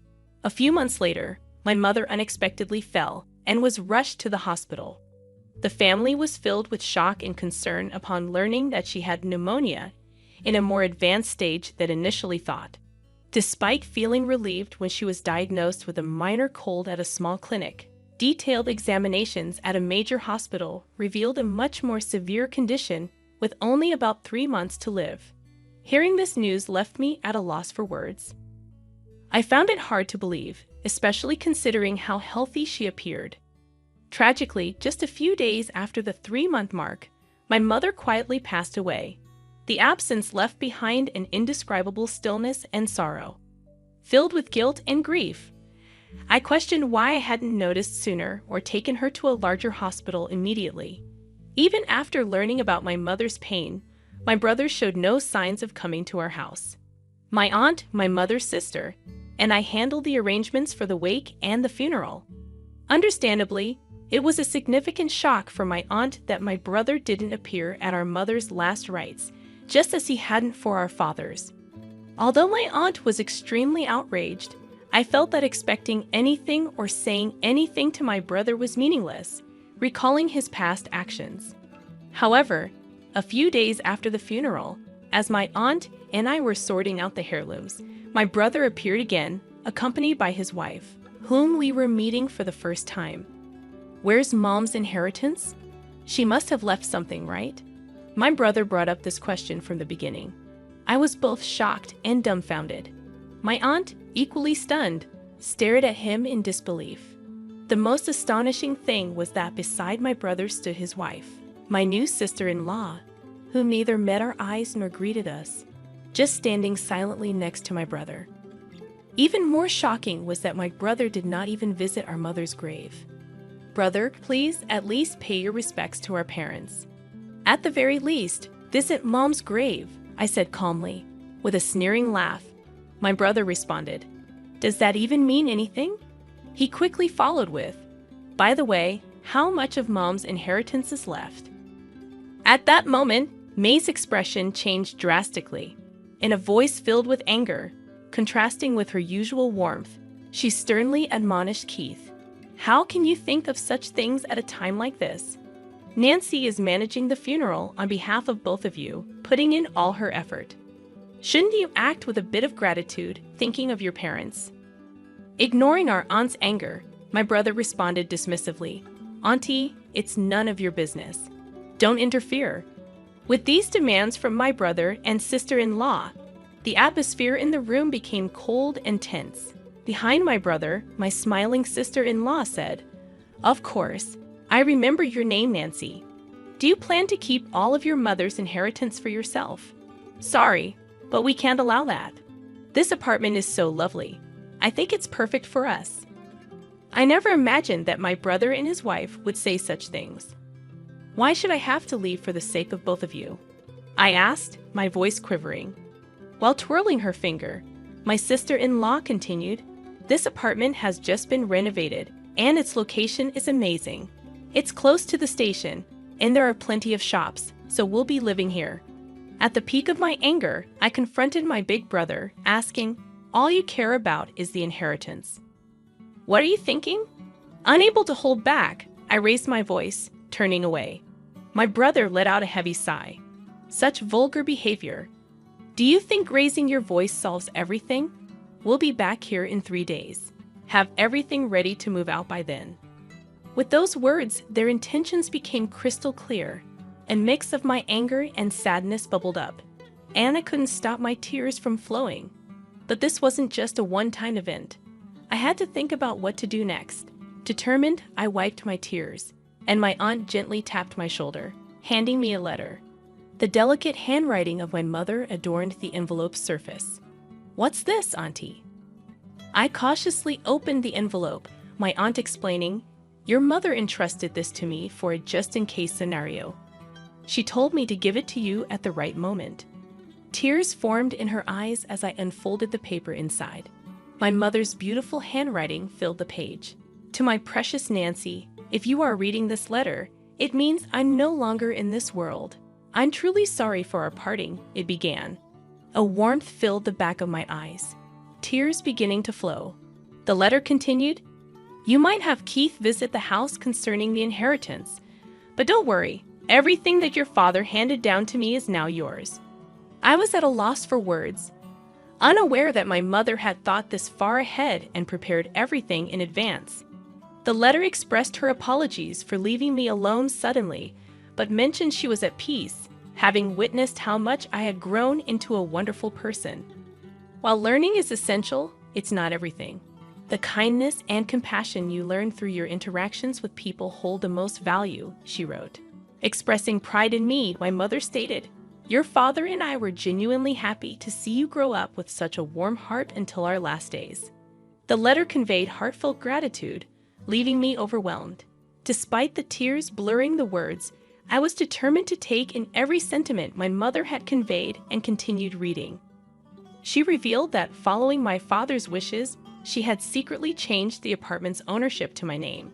"I'm sorry for using your seal without permission, but it was both your father's and my wish. Please don't be angry," she wrote. The letter encouraged me to persevere through life's ups and downs, urging me to stay strong and find happiness. The letter ended, and tears streamed down my face, wetting the paper. My aunt, standing next to me, pressed her eyes and shed tears alongside me. "Your sister truly cared about you. In her heart, you were a treasure," my aunt said gently, holding my hand. From the envelope, a bank book in my name emerged, revealing a substantial amount, likely the inheritance my mother had saved for me. A few days later, my brother and his wife showed up at the house without even knocking on the door. "It's time for you to leave, just as promised, right?" My brother sarcastically said. As I stood still, my sister-in-law became irritated, demanding, "Isn't it your duty to leave quickly?" I took a deep breath, looked them straight in the eyes, and calmly stated, "Actually, this house is now under my name." The room's atmosphere became tense. My brother and his wife looked at each other, exclaiming, "What kind of joke is this? I am the eldest son. I should inherit the house, right?" My brother said, clearly shaken. Beside him, my sister-in-law stared at me, saying, "This is the first I've heard of this." However, I had decided to state the facts. The house and the inheritance are all managed under my name, so there's nothing to divide. My brother frowned and insisted, "Then hand over half of that inheritance to us." I questioned, "But this money was left for my future and to ensure that I take care of the house. You always looked down on me, and now you're asking for money. What changed?"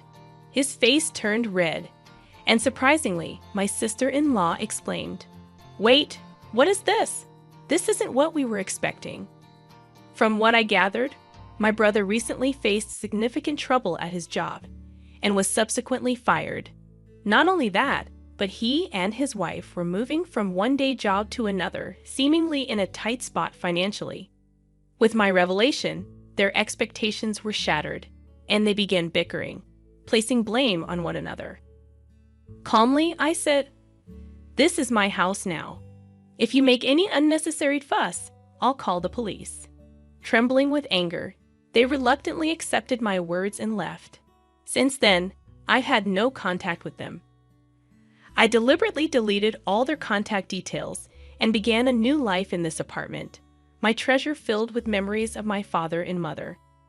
Now I have a loving partner by my side, and we plan to build a new family in this apartment. He respects my decision and proposed that we take the first step of our new life here. Our future is bright, and I want to pass on the warm love my parents gave me to the children we will have in the future.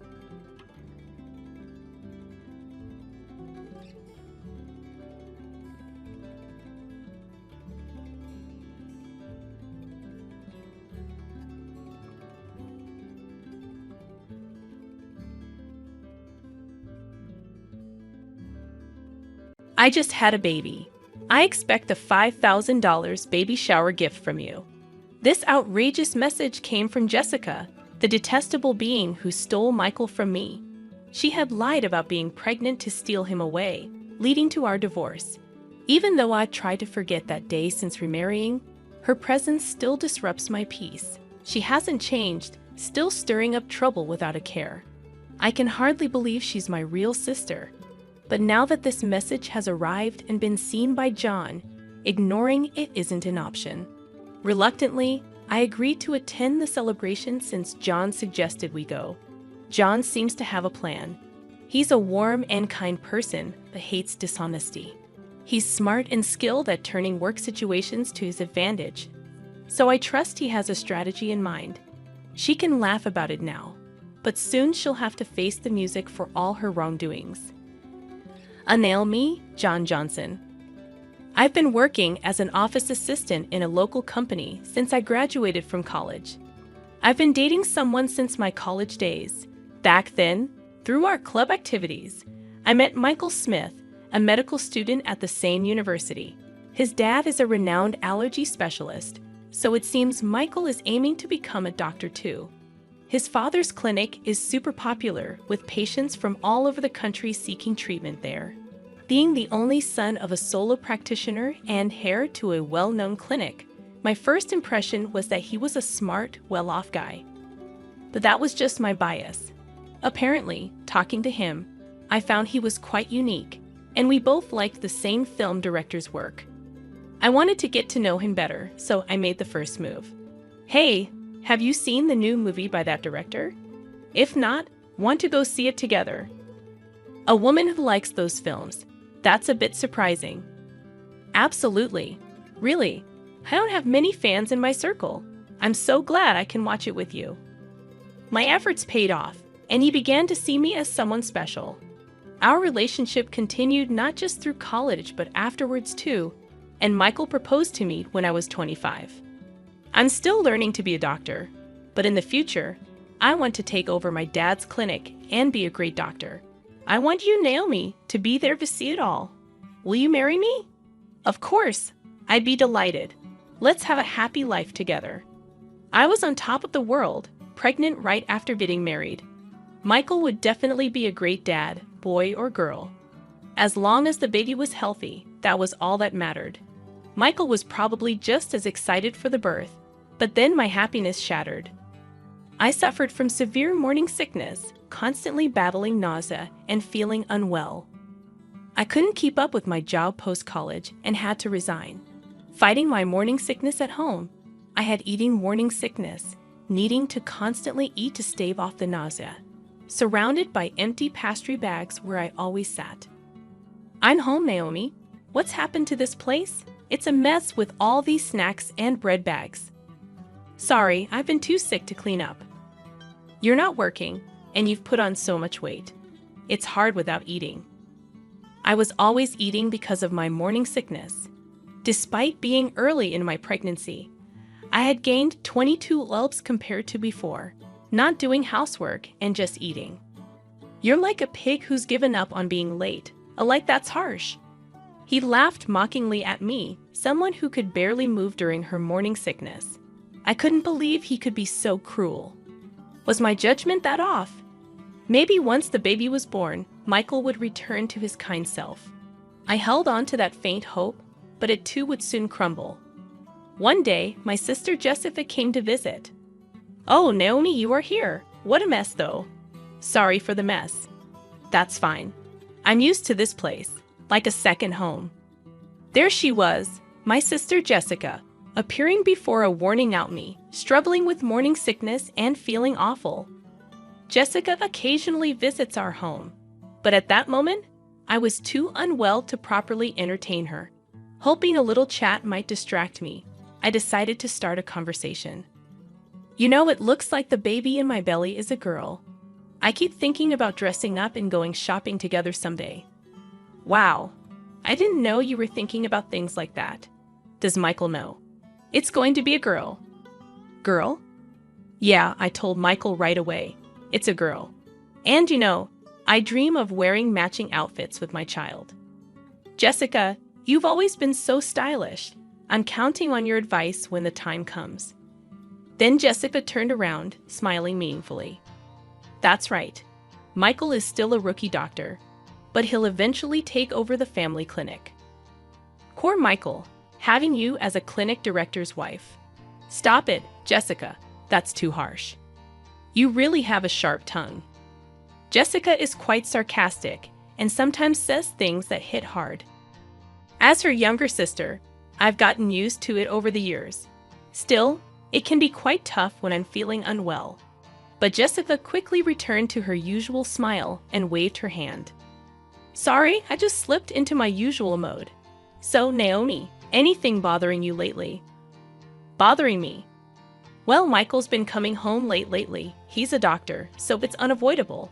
But he seems to be at the hospital all the time, even on weekends. We hardly have time to talk these days. I see. Well, it's no surprise, considering someone like you claims to be a doctor's wife. I felt a chill at Jessica's icy smile.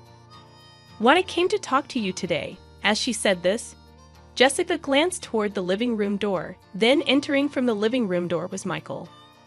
Michael, did you get off work early from the hospital today? I need to talk to you.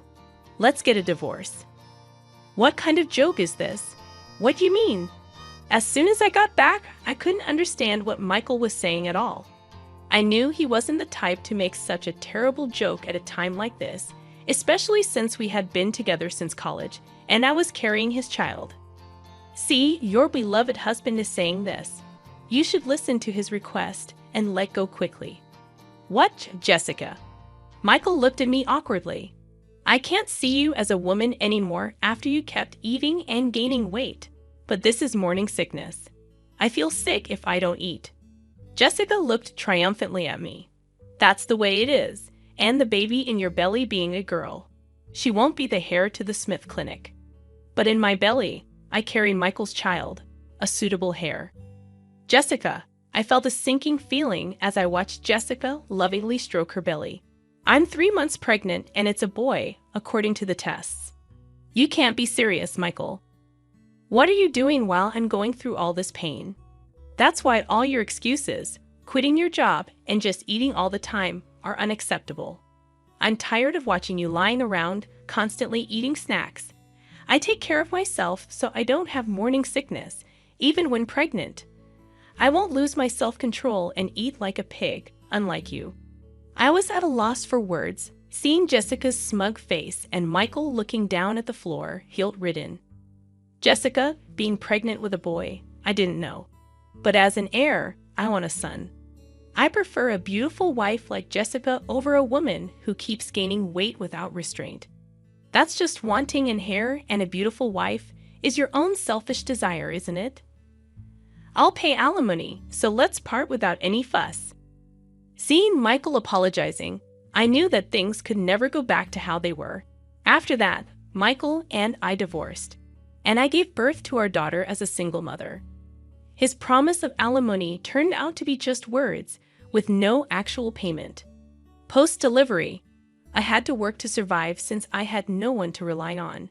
Not knowing what else to do, I took a job at a nearby department store that's hiring. Life is unpredictable. My hard work and character caught the attention of someone. It was John Johnson, a well-regarded manager in the external sales department. Tough day. You're always working hard. Thanks. I'm about to finish up soon. Are you done for the day, John? Yeah. Oh, there's this great Italian place nearby. I want you to try, Naomi. And it's a little gift for your daughter. Through light conversations every time we met, we were drawn to each other and began dating, which led to our remarriage. Naomi, I might be a guy 20 years older than you, but I sincerely want to make you and your daughter happy. Will you marry me? Are you sure about me? I'd be delighted.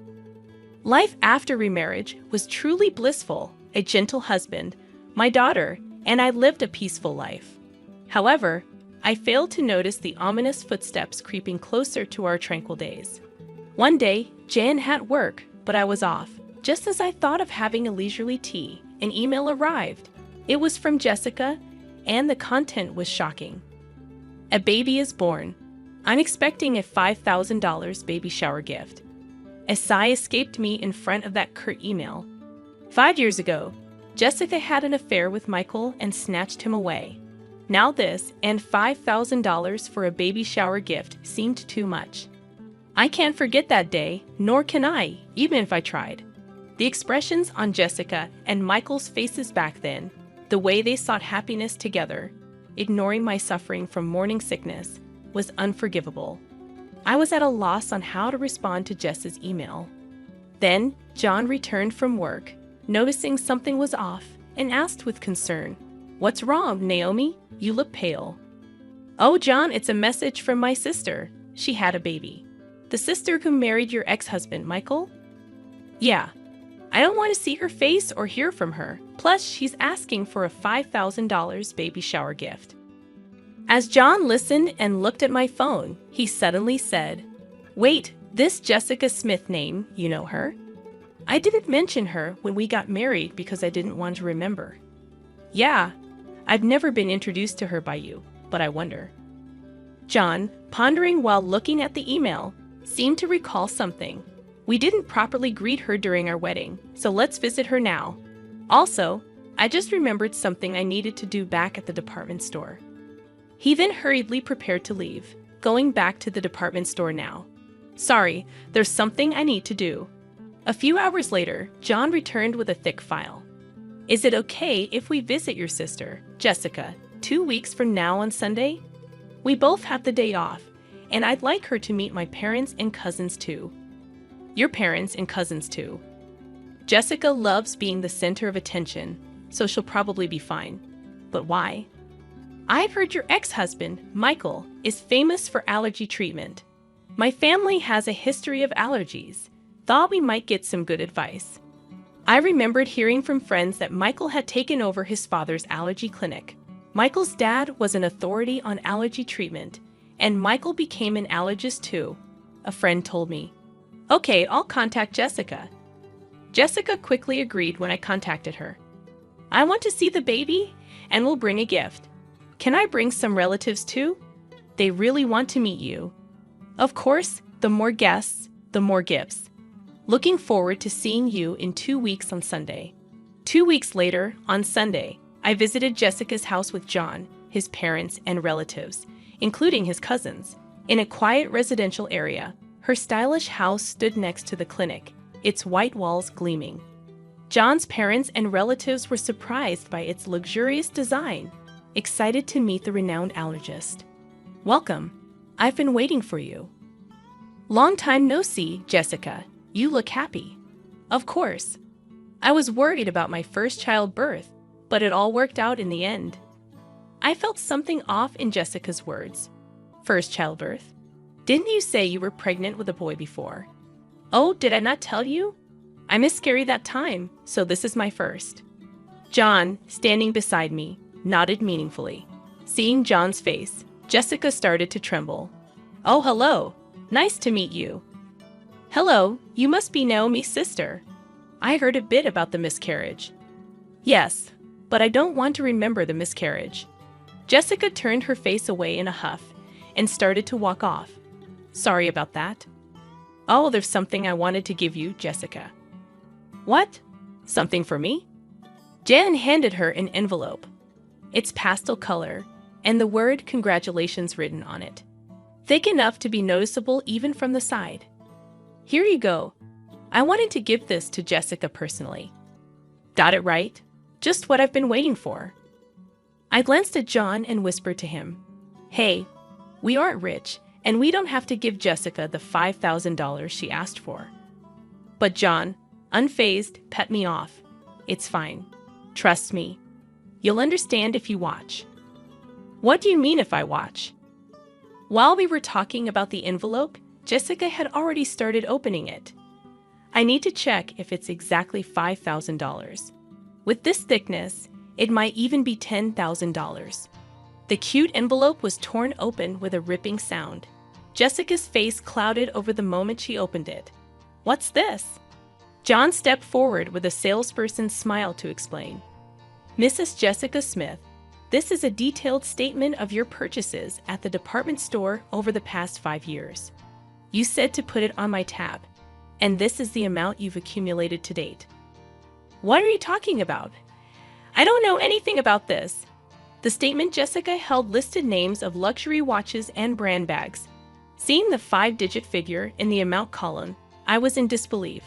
Indeed, Mr. Michael Smith himself and his parents are valued customers with an external sales card contract. However, with such a high amount, we needed to confirm just to be sure. My husband is the famous allergist, Michael Smith. As the wife of the clinic's director, using 1 or 2 external sales cards is nothing. Is that so? Also, there's something else I personally wanted to verify. John paused before continuing. About 5 years ago, we had complaints about a customer flaunting their external sales card and making extremely unpleasant remarks. Do you know anything about this? What's that? What does it matter? Since we had several complaints, I checked with the staff who were nearby at the time. The content of the conversation was so terrible that the staff remembered it clearly. Glancing sideways, I saw Jessica's expression harden. The staff said the conversation was about stealing someone's husband, who happens to be her brother-in-law. Could it be? Yes, that's right. And she bragged about using a fake pregnancy to break them up, laughing loudly. She talked about how she lied about miscarrying like it was some kind of heroic tale. That's when I realized that time, Jessica's claim of being pregnant with a boy, the hair, was all a lie to snatch Michael. Of course, there was no pregnancy, so no morning sickness or changes in her body shape. What are you saying? That story was about me. Matching the complaints with the external sales card, your name, Jessica Smith, came up. I can't believe this. You are marrying into a doctor's family, becoming the clinic director's wife. I couldn't stand it. I had to do whatever it took to tell Michael that I was the right one for him. I was overwhelmed with disbelief that Michael had fallen for Jessica's scheme, and she had lied to marry him. While I was stunned, the door opened. What's this all about? Explain yourself, Jessica. Since when have you been here? From the beginning. I came back to get something I forgot and found the external sales card statement.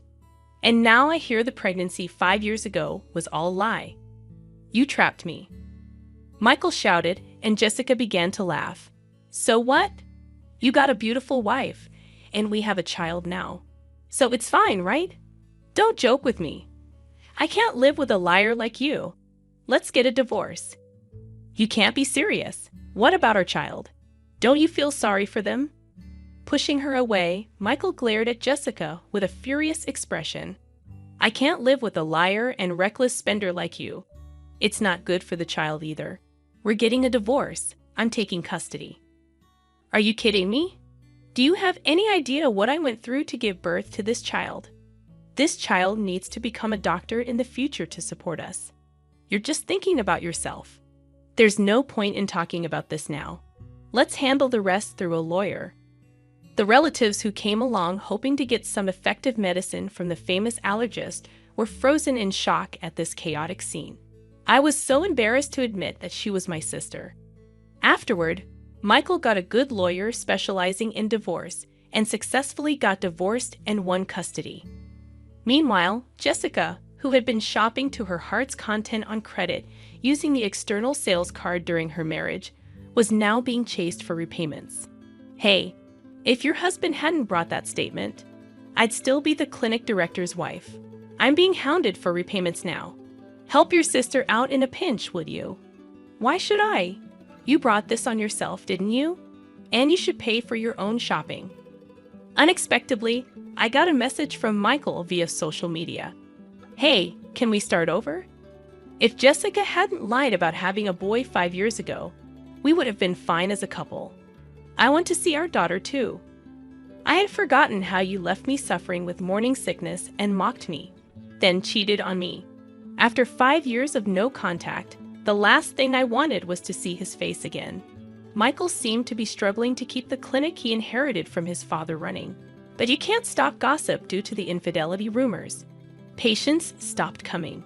The Smith Clinic, which Michael inherited, had a 1-star rating and unbelievable bad reviews on a hospital review site.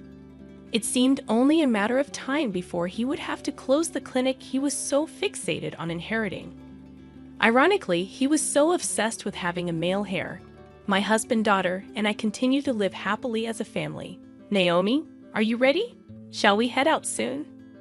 Yes, I was just remembering how delicious the spaghetti you brought me from that restaurant was back when I was a single mother.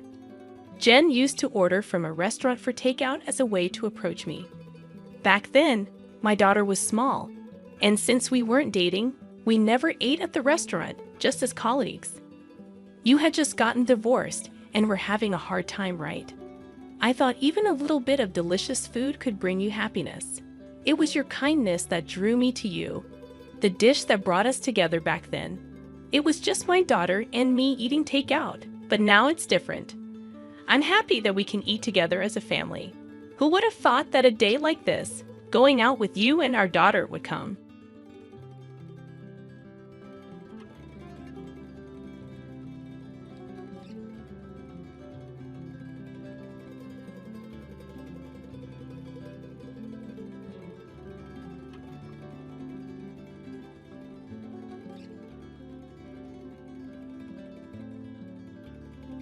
Hey, where are you right now? I'm not sure. Don't upset me. There's nothing belonging to us in the house. What's happening? Well, I packed up all my things and left, okay. I don't get it. Why would you leave? Well, we got divorced, so it's not up for me to leave, right? Divorced? I'm the one who filed the divorce papers. What? My name is Claire. I'm 35 years old and work in an office. I'm married to Evan, and we've been together for 5 years. Evan used to work at a company, but he quit his job 2 years ago to start his own business. Unfortunately, his business hasn't been doing well, and we've been struggling financially for the past 2 years. Luckily, I have a good income, so we're able to make ends meet. Our relationship as a couple is okay, not great, but not terrible either. However, I have a big problem with my mother-in-law and sister-in-law who live in my husband's family home. Every time I see them, they make fun of how I look and always find something to complain about. It really upsets me and makes me feel stressed out. My in-laws' house is only a 10-minute drive from our apartment, so my husband often wants to visit them. When we first got married, I went along with it to please my husband, but lately I've started to stand up for myself because their behavior has become too much to handle. Even when I try to stand up for myself, my mother-in-law and sister-in-law don't stop. They always find ways to ask me for money. Hey Claire, I need $500 to buy a birthday present for a friend. Can you give it to me? $500? What are you buying? I'm planning to gift a trip, and I'll be going too. No, that sounds odd. It's like I'm footing the bill, and I can't afford to give $500. You're so tight-fisted, Claire. Are you a miser? Even though Even supports you. Excuse me? I'm the one supporting him. My husband hasn't contributed anything to our living expenses in the past year, and you, sister-in-law, should get a job. It's not okay to be unemployed at your age. Why does my mother-in-law accept my sister-in-law's unemployment? I wanted to say all of this, but my husband interrupted. Hey Claire, I have a friend's birthday coming up. I want to buy a present, so could you give me $500? You really understand, Even. You're a good son. Then can I also get about $300? I need it for something. I wasn't sure. It's okay, Claire. You should have about $300 in your wallet, right? Come on, give it to her quickly. My husband, maybe out of pride, made me give the money to my sister-in-law without hesitation. And then he started saying confusing things like, thanks to me, we can live this luxurious life. I couldn't understand why my husband was acting this way lately. During the car ride home, I confronted him. Why do you act like this? I have my pride as the eldest son. He started saying even more confusing things. This led to a big argument. Once you give them money, they become bossy. What's wrong with making my own mother happy? We can't afford to live that lavishly, you know. Do you get it? You're not contributing anything to our living expenses. So what? We got a big bonus this summer. Don't rely on that. That money is for savings. Since then, my husband and I have been constantly fighting. How can he act so arrogantly when we're struggling financially? Why does he always have to be in a position of power over me? His flaws are becoming more and more apparent. I realized I didn't have to put up with things I didn't like just for him. So when he recently said, "We're going to my mom's," I responded, "You go by yourself." My husband tried to argue, saying, "What do you mean? It's normal for the wife to come too." But when I pointed out, "So you're abnormal because you don't come when we go to my parents' house," he got annoyed and said, "Do whatever you want," then went to his parents' house alone. A weekend without my mother-in-law and sister-in-law was such a relief. It felt so comfortable and nice. With some free time to myself, I focused on working towards my dream, and that dream is to buy my own home. I spent time researching online and ordering brochures. My dreams and aspirations were growing, and just thinking about my new house made me excited. As I looked at different furniture options online, I imagined carefully arranging them in my future home.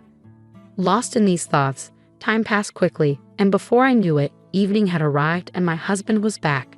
"Oh, welcome home." Oh, is he still upset? How childish. He should act more mature as a grown man. I wasn't trying to cater to my husband, so I continued making dinner without speaking to him. Then out of nowhere, my husband spoke up. "You've been quite bold lately, huh? Standing up to me and saying you don't want to see my mother and the others." Defying, we're equals in this relationship. Besides, your mother and the others always criticize me, so I don't want to visit your parents' house anymore. That's what I mean by being bold. Normally, wives are expected to obey their husbands. If you say I can't do that, you're talking about divorce, right? Divorce? Are you surprised that I wouldn't mind being divorced by you? But I'm really upset with you. I've already prepared my part of the paperwork, so it can be submitted anytime. I'll let it go this time, but if you defy me again, it'll be an instant divorce. Think about that. With that, my husband smirked and ordered, "I'm going to take a bath. Hurry up and make dinner." Once I confirmed he was in the bath, I couldn't help but feel relieved. Yes, now I can end things with that man whenever I want. I cooked dinner happily. From then on, I worked hard to save money. I was almost ready to make the down payment. It was difficult to contain my excitement and keep from smiling. But in front of my husband, I acted calm. Finally, I bought a house in my own name. All that's left is to get a divorce after the house is ready and leave the home I share with my husband.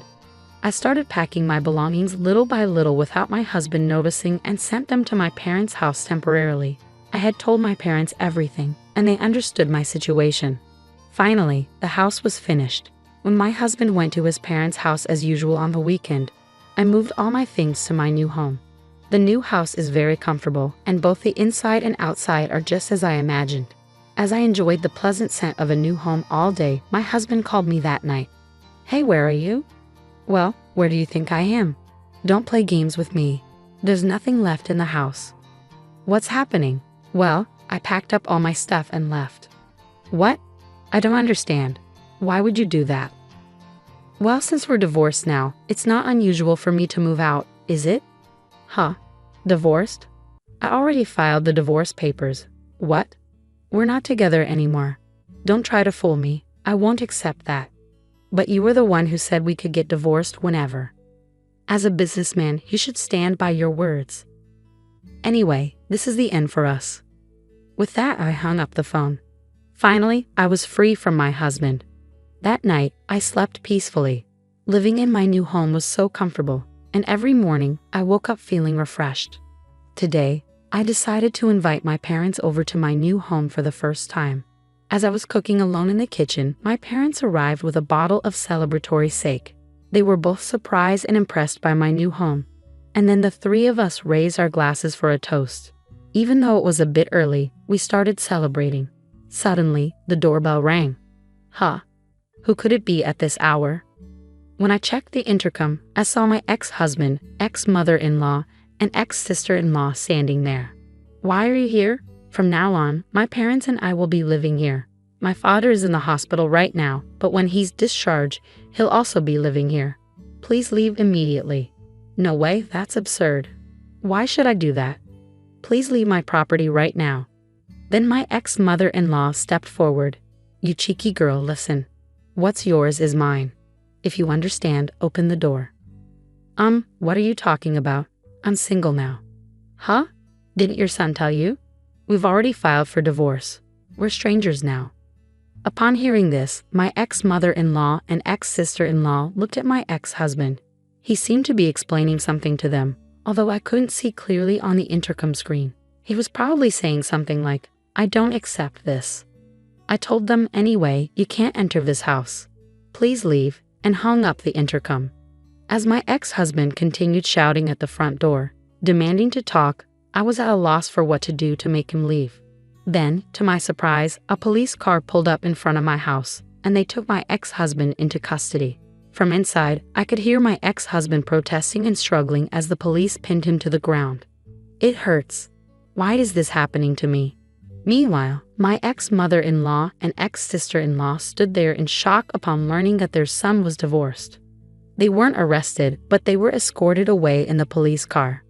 After watching my ex-husband and his family being taken away, I returned inside the house, wondering who had called the cops. Then, to my surprise, my father made a peace sign. In situations like this, you call the police immediately. Trust your always calm dad. We continued our party with another round of drinks. As for how my ex-husband found out where I live, it turns out he followed me home from work because he admitted to stalking me. If he shows up again, he'll be arrested on the spot. With his timid personality, it's unlikely that he'll come near this house again. I also obtained a restraining order against his family. After the incident, it seems my ex-husband's business went downhill, and he accrued a lot of debt. With the divorce, the financial support he and his family were relying on from me was cut off. Additionally, with his father in the hospital, they had no source of income, so they had to sell their house. It's a case of reaping what they sowed. On the other hand, I invited my parents to live with me in my new home. They're very happy, calling me incredibly filial, and they're enjoying life in our new home. I want to continue cherishing my parents and live happily as a close-knit family. With his timid personality, it's unlikely that he'll come near this house again. I also obtained a restraining order against his family. After the incident, it seems my ex-husband's business went downhill, and he accrued a lot of debt. With the divorce, the financial support he and his family were relying on from me was cut off. Additionally, with his father in the hospital, they had no source of income, so they had to sell their house. It's a case of reaping what they sowed. On the other hand, I invited my parents to live with me in my new home. They're very happy, calling me incredibly filial, and they're enjoying life in our new home. I want to continue cherishing my parents and live happily as a close-knit family.